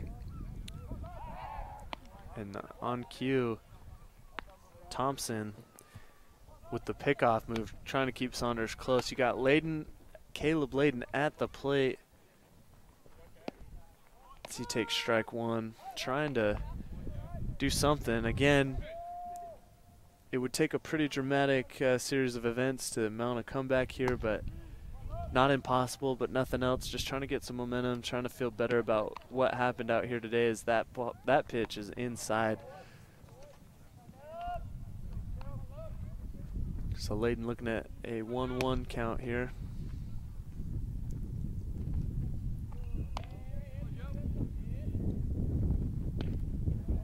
That pitch just missed. Look, it might be a little high there, maybe a little inside. So hitter's count, good eye by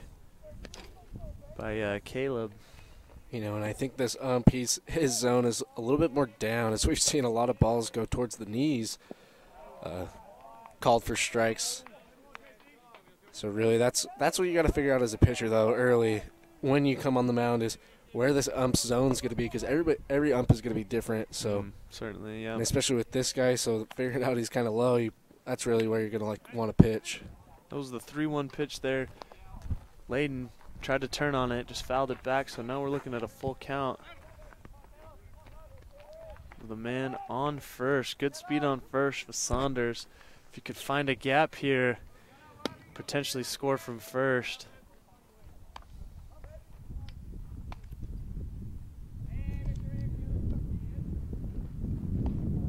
He's going to take ball 4. That was a pitch low, certainly below the knees, but was certainly Thompson was along your lines of thinking there, Nash, trying to get that call at the lower part of the strike zone. But now you got Stetson K, the second baseman, stepping in and trying to do some damage with 2 runners on. The pitch is low and inside for ball 1.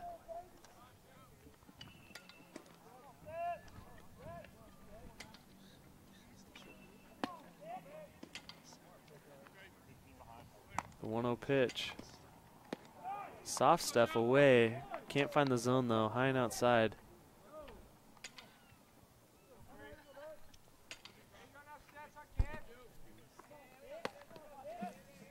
You know, as we get later in the game, you would think with the weather that it'd maybe start to get colder, but I think it's actually started to warm up a little bit more. That ball's in there for a strike. Yeah, these clouds have kind of vacated the area, and the sun is beating down on us now. This classic Virginia weather out here.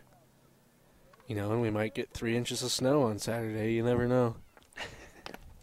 Don't remind me.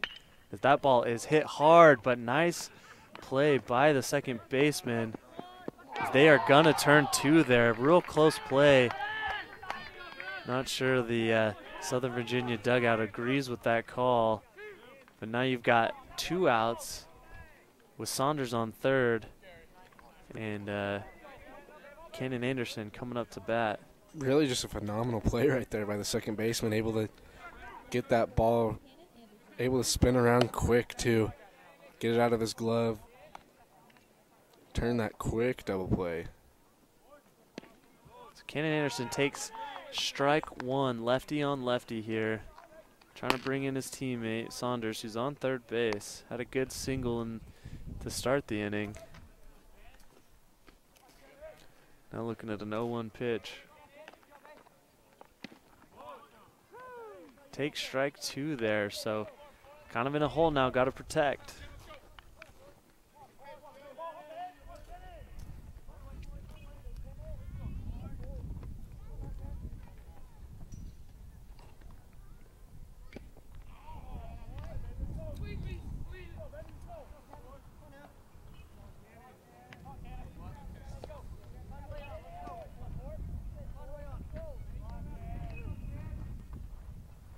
Really do not want to strand another third base runner in this inning.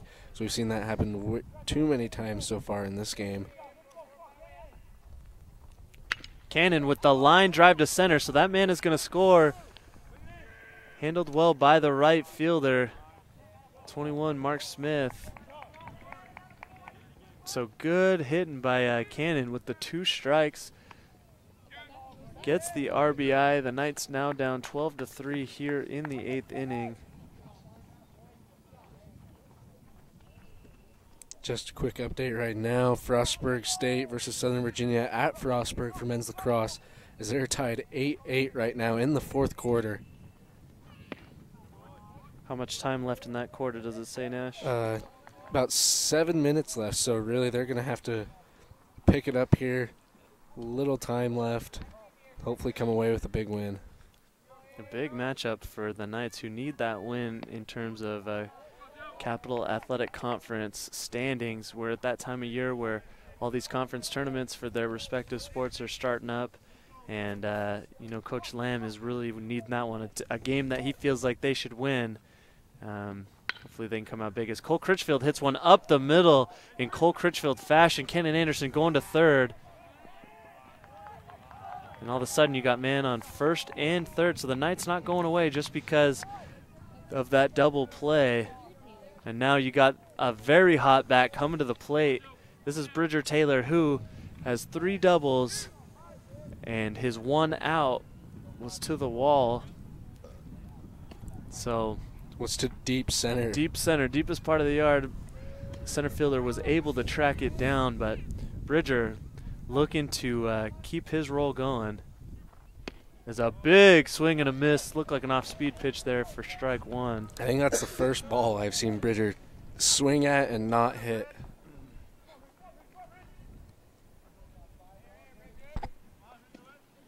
Runners going at first. Bridger up the middle. No one can get there. So Critchfield heading to third, just like back-to-back plays looking identical.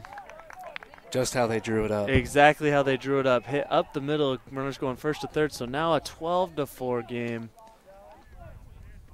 Still a lot of work to be done, but good to see some life out here. That's almost not up to Bridger's standards. He went a single there instead of a double, so maybe he's regressing, and Coach, man, is going to need to have a talk with him. Bridger, you needed to get a double on that one. Bridger, that was so selfish of you. As that ball is soft liner, but it's going to find its way through, so another RBI and mishandled by the right fielder. So Bridger going to third. So we've seen 3 straight plays now with runners on first and third, and we've had 3 straight singles. So a 12-5 game. Again, we are in the bottom half of the 8th inning, so might be too little too late, but that's the beauty of baseball, right, Nash? It doesn't matter. You can't run out the clock if you're Mary Washington. You have to get those outs. Yeah, and Southern Virginia making them work for him, too. Doing a good job so far. Bridger doing a good job at base running, though. He looks back, sees the outfielder go for the ball, and then takes a look at his third base coach, where the third base coach gives him 2 hands up as a don't go, but then Hurrian takes one more peek back, sees him bobble it a little bit, and just puts on the burners and keeps going for third, able to make it in, standing up. Good job, Bridger. Way to not listen to your coach. That's the lesson Nash just taught us by your example. Pretty much. Bridger just doing some good base running right there. Not looking at the coach, taking a look back. Coach Mulitalo, if you're listening to this broadcast, Nash does not plan on listening to any of his coaches this year. That's what he just... Listen's another big word. I mean, I might just try and do my own thing. How do you define listen? That seems like a pretty vague word. I mean, I'll listen. It's more of a... I take it as more of a suggestion. A suggestion. Bridger got the suggestion to stop. But hey, you do you, Bridger. That was all you. And Bridger's got a good baseball IQ, so I trust him, and it panned out for him there. So now, Knights again, this third straight opportunity, first and third. This is Kiefer, I believe, who takes a strike, called strike one. Kiefer just trying to put the ball in play. That's going to be a pickoff attempt to no avail for Joe Thompson.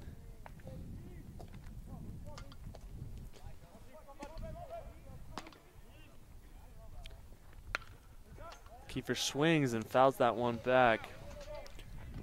Now looking at the 0-2 count.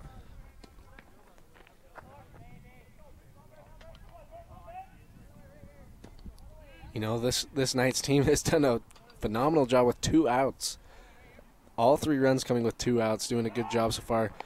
Little no-look throw back to first got me off. I thought for sure that was going to third base, but geez Louise, what a good play there by the catcher. Little snap throws. The Knights, they've kind of clawed their way back. They had a couple chances with bases loaded earlier in the game. If they could have taken advantage, they could be trying to tie the game right now, but just left too many guys on, and they still are digging out of a 7-run lead right now. Yeah, really, you take those innings where you have, you know, bases loaded and man on, and you leave them on. You add those runs up that maybe you could get, and you know this game maybe is a 1-2 game, looking to get clutch hits right now. Just unfortunate that it hasn't come until now, but they're not done yet. They're still fighting their way back. This Kiefer takes another ball. That's going to be ball 4. So now you got bases loaded, and this becomes interesting here, Nash. You've got bases loaded. There are 2 outs, but they've had this rally going with 2 outs. It's going to be Daniels stepping into the batter's box.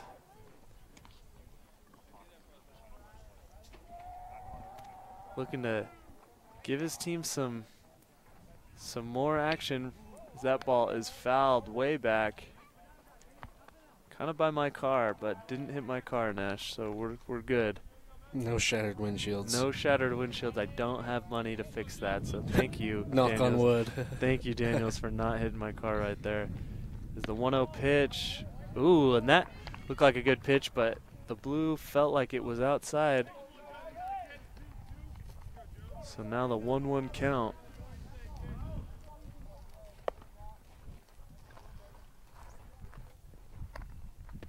Kiefer with the good eye again. Oh, not Kiefer, excuse me, Riley Daniels. Good eye again. Now in a good hitters count, we're looking at 2-1. Might be seeing a fastball here.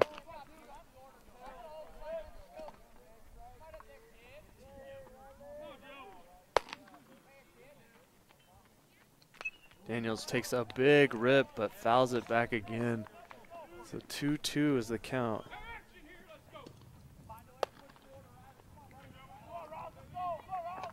Daniels just looking to feed off his teammates' momentum. Wanting to get a hit, just wanting to get an RBI. So he comes over here, but goes foul.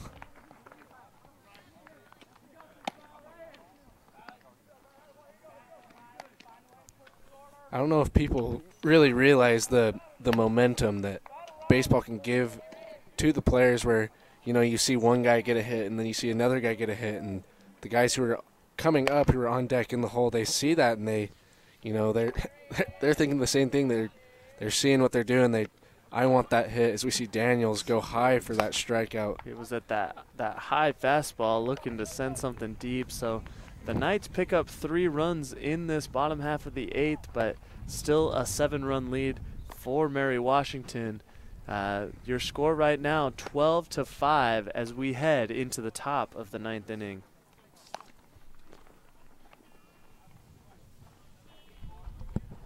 I'm assuming we're good. Unless Aaron's asleep. Can't tell. I can't either. Is he looking at his phone? Oh, no. He's awake. Aaron, we thought you were asleep. Oh, is he? Is he?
Back here, Perry McClure High School. Knights down to their last inning. We're in the top of the 9th. Mary Washington leads 12-5, a 7-run lead, as the Knights go back to work, trying to get these 3 outs and hope for a miracle comeback in the bottom of the 9th. Number 2, that's going to be Riley Daniels, is going to step on the mound here and just try to cruise through these last 3 outs. In the batter's box, that's number 7, Tyler Ray, going to work here. Daniels gets him to swing through that first one for strike 1. Daniels really gonna look just to do some work here, get this inning over with so he can go in, try and make a comeback. The off-speed pitch, but that's handled easily by the third baseman, who throws it over to first for that first out.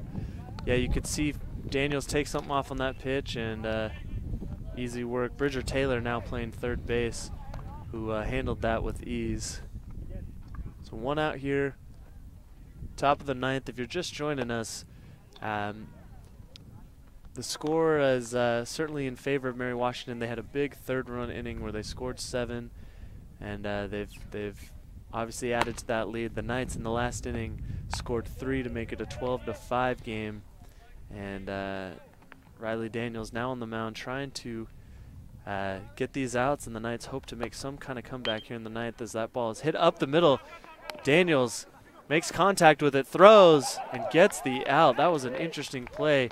Not sure what it bounced, if it bounced off his foot or his glove, but he stumbled to find it for a second until he did and was able to make that throw to first. Yeah, that's what it looked like. Maybe came off of his foot, went straight up in the air, tried to catch it with a bare hand, missed it, bounced off a little bit, tried to pick it up with his glove, missed it again. Somehow still got the out. And then got it with his hand, picked it up, got the out. I didn't think there was any chance after all that he was still going to get it, but did, and now there's 2 outs in the inning. Daniels fastball outside for ball 1. You know, and he came after he threw it and got the out. He kind of walked up like, "What did I just do?" Shook his head, was like, "That shouldn't have been that hard." That off-speed pitch finds itself in the zone. 1-1 now as Daniels trying to get this last out here.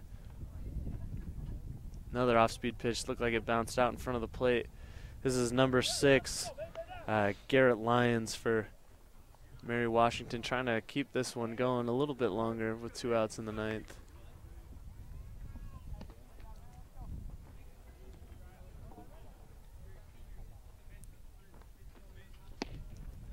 Another pitch outside. Looking at a 3-1 count now. Yeah, really probably just going to go straight fastball right now. And that's going to be high. So after 2 quick outs for Daniels, he puts the third man on first after that walk. And now coming to the plate is Ramses Ruiz, who we've mentioned before leads this Mary Washington team in batting average. Came in hitting .379. He's going to try and keep this going with 2 outs. It's the pickoff play. Ball's on the ground. Cole Critchfield picks it up.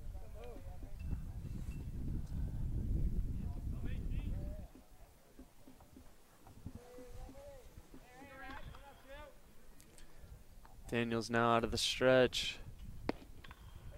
That's low, so Daniels having a little issue locating the zone now. After walking the previous batter, now trying to get his man here. That ball is outside, so 2-0 now to Ruiz. This Coach Mann kind of he sprints out there. I don't think I've ever seen that. He maybe just give him a little quick pointer. Coach Mann, of course, the head baseball coach out here, done a good job with this team. Good recruiting. They've set themselves up to be in this tournament race as they are, though they could use this matchup here. It's getting late in the game, though, as that pitch is a strike at the knees. You know, what I'm thinking is Coach Mann ran out there, told him, said, just throw fastballs. Just get us out of this inning. Could be. Trust your defense. So that runner's going to go. Ball fouled out of play, however. As we mentioned, this is a game that both of these teams really need. However, if it the Knights, regardless of what happens, they're heading out to Delaware to take on Wesley, who doesn't yet have a conference win. It's a doubleheader out there, so the Knights have a good opportunity to pick up hopefully 2 games in the conference. It will go a long way in the seeding for the CAC tournament. That ball is lined to the shortstop. Easy money as he flips it to the second baseman, Stetson K. So here we go. The score is 12-5. We're heading into the bottom of the 9th. Southern Virginia with their last 3 outs trying to make a comeback here.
Back here, bottom of the 9th inning for Southern Virginia, trying to make one last effort to get back into this game and possibly win it. Down 12-5, though.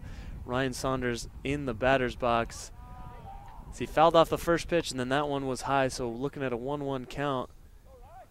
And the Knights, Nash, certainly would need a miracle here, but we've seen it in baseball before, including by this very Knights team, as that ball is lined but foul down the left field line. I mean, we've seen it from Mary Washington today, too. We've seen a 7-run inning, so very possible for Southern Virginia to come back in this game, but they're going to need a pretty big spark.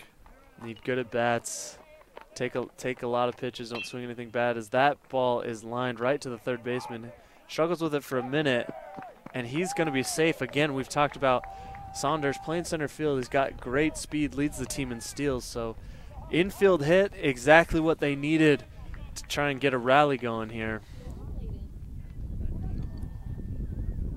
Really, and this is where the last inning led off too, with Saunders coming out, starting it off early. You know, seeing it was this time last inning he went to steal second. Good hit though, able to get him the third, and then able to get him home. So hopefully this can happen again. Knights can come back, have a good inning, finish this game off. Caleb Layden in the batter's box now. Lefty on lefty. That ball is hit hard to the shortstop, eats him up a little bit. Gonna recover though, gets that out at second base. So nice play, nice defensive play by Mary Washington. Could have been a double play, but tough hop, and it's a hard hit ball too. Yeah, a lot of heat behind it. So now you got Stetson K up to bat now. There's one out here. Still a 7-run lead for Mary Washington.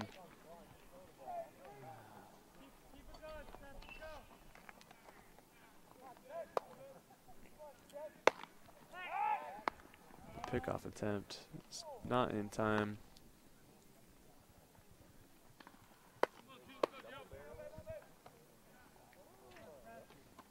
The 1-0 pitch. Ball line to center field. Diving attempt, but gets by the center fielder. Layden rounding third, gonna score. Now Kay going into third, stand-up triple, so huge play there. An aggressive play by the Mary Washington center fielder. Thought he had a chance there, and he certainly did, but ball gets underneath his glove and bounces to the fence. So the Knights add on another run here. Now they got a man on third. That triple by Stetson K, RBI triple. That was number 6, Garrett Lyons, the center fielder for Mary Washington, trying to make a play that it would have been an outstanding play, Nash, if he'd been able to make it. And with a 7-run lead, why not try and be an aggressive, be aggressive and make a highlight Sports Center type of play. Yeah, it was a good effort. I mean, he got a good jump at it, good dive. It was a good hit too. Ball kind of dove down though, right under his glove, was able to roll back. He's lucky though that the ball was hit so far deep that, it didn't have to keep rolling, where, we see a lot of those turn into inside the park home runs with missed dives. That's a great point. He was already playing so deep, and with the way the ball was hit, that there wasn't much room behind him anyway. So impressive piece of hitting there. You're going to see a pitching change now for Mary Washington. They're going to bring in number 42, Steven Johnston. Again, Johnston, he's a junior right-hander, 6'1", 250, out of Woodbridge, Virginia. So the Knights, again, still battling back, not going away. Still would take a lot here. They got one out in the bottom of the ninth, still down 6, but signs of life. The bats have come alive here in the last couple innings as they look to possibly come back in this one, but if nothing else, build some momentum and take that with them as they have a doubleheader going into their matchup against Wesley. I think Mary Washington probably would have submitted that to Sports Center if he would have made that catch. That was a phenomenal dive if he would have caught it. Yeah, it was off the crack of the bat and the angle we're at. We had a real good view of the trajectory of the ball, and I didn't think there was any chance. And even though he didn't make the play, he made it a lot closer than I thought he was going to make it. He got a good jump on the ball, but fortunately for Southern Virginia, the ball got down and under his glove. I've also had my fair share of missed diving catches. Those are the worst. You dive for a ball and you think you're perfect. You're about to make the highlight play. You dive, and you just come up, look at your glove, and it's not in there. It's just not in there. Well, I was always the player, Nash, where my coach would stick me out in right field, and only when our best pitcher was pitching and he knew the ball was never going to be hit out there. So, hey, but you know, people who play right field tend to be pretty good hitters. You know, you look at Bryce Harper and Aaron Judge who play right field sometimes, you know. Well, that certainly wasn't me either, though, so I don't know what my coach was thinking. He probably just hoping I wasn't going to ever come back and play again, which is a bummer because I love baseball. I watch so much baseball. It's probably it's up there as one of my favorite sports, but I just never was a great player. As now you have Cannon Anderson taking strike one in the batter's box. You've got Stetson K again, if you're just joining us, just hit a triple, an RBI triple, scoring that man from first. And Anderson trying to bring in another run here in the bottom of the ninth. As he gets a piece of that one, but it's grounded foul. Your coach was probably yelling at you, telling you to, Seth, put your glove on the other hand. It's supposed to go on the other hand, Seth. Seth, pay attention. Stop looking at the birds in the outfield. Oh, that was me. It's all right, though. Were you the Clark from Benchwarmers who sits out in the outfield, stares at the butterfly sitting in his glove? Listen, Nash, we don't need to get into my childhood, all right? We've got a game at hand right here. There's a big fly ball, but gonna stay in the yard. But kind of in no man's land, and that gets down, so gonna score. Looks like the left fielder lost in the sun. He was yelling at his teammates, "Hey, I can't find it." Couldn't see it. Yeah, that certainly off the crack of the bat, it looked like a routine fly ball, and it probably should have been. But like you said, the sun playing a factor out here, and Knights get another run. So still working and chipping at this lead, though. They're 2 outs away from this game being over, but last 2 batters coming up big. So now you got Cole Critchfield at the dish, man on second with 1 out.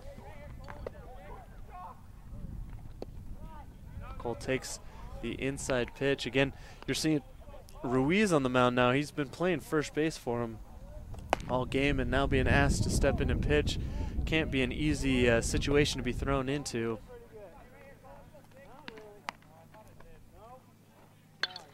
Critchfield hits that ball, same kind of area, but this time the left fielder found it. Looked like he had issues picking it up off the crack of the bat, but was able to track it down. That's number 5, Christian Haig, who has a home run in this game.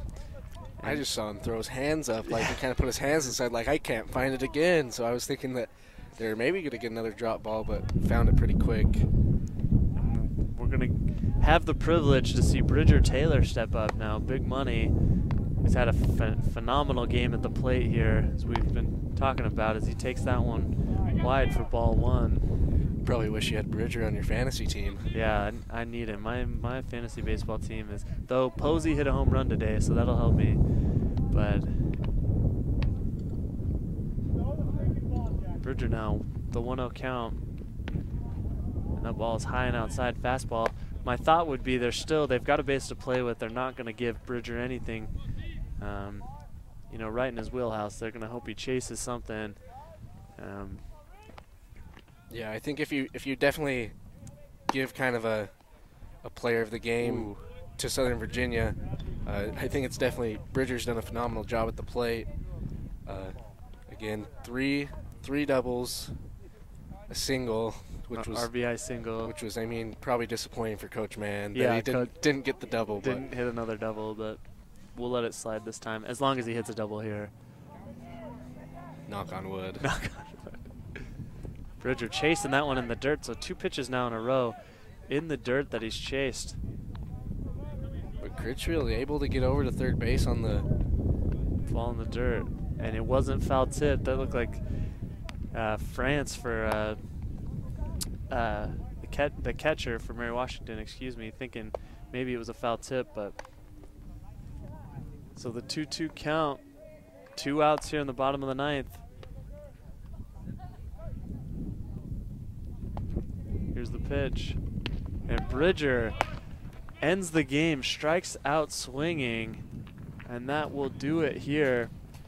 Southern Virginia is going to drop this one 7-12, and a little too late is what I would say, right, Nash? As we saw Mary Washington come up big in the third inning where they scored 7 runs, and then the Knights never really got anything going. They had a couple runs, but didn't really get anything going until that eighth inning to bring it a little bit closer, and just ran out of time here in this one. No, yeah, Coach Mann he'll probably let his team know that too, that you need to start earlier than later, as we saw the team kind of come together more later in the last couple innings with those hits, having awesome job hitting in those last couple innings.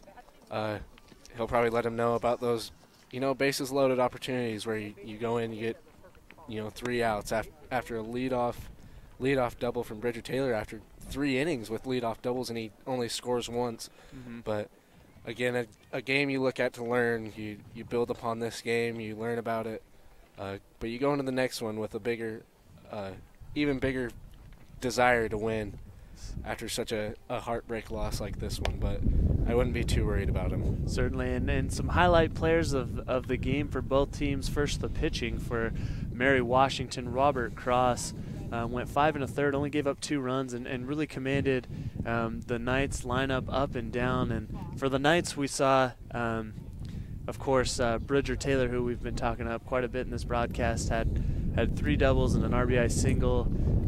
Did some good things, but overall, just the pitching wasn't there for the Knights today. Mary Washington with 5 home runs was our tally, 2 3-run shots in the third inning. And the Knights now are hoping to get back on track against Wesley this weekend. Yeah, hopefully they can have a good job down in Delaware. Hopefully come away with 2 big-time conference wins, help them get back in the Capital Athletic Conference race for the playoffs. But should be a pretty good game out in Delaware. Hopefully they can broadcast those games. You can see the live stats for that, and you can check up on Southern Virginia for those games.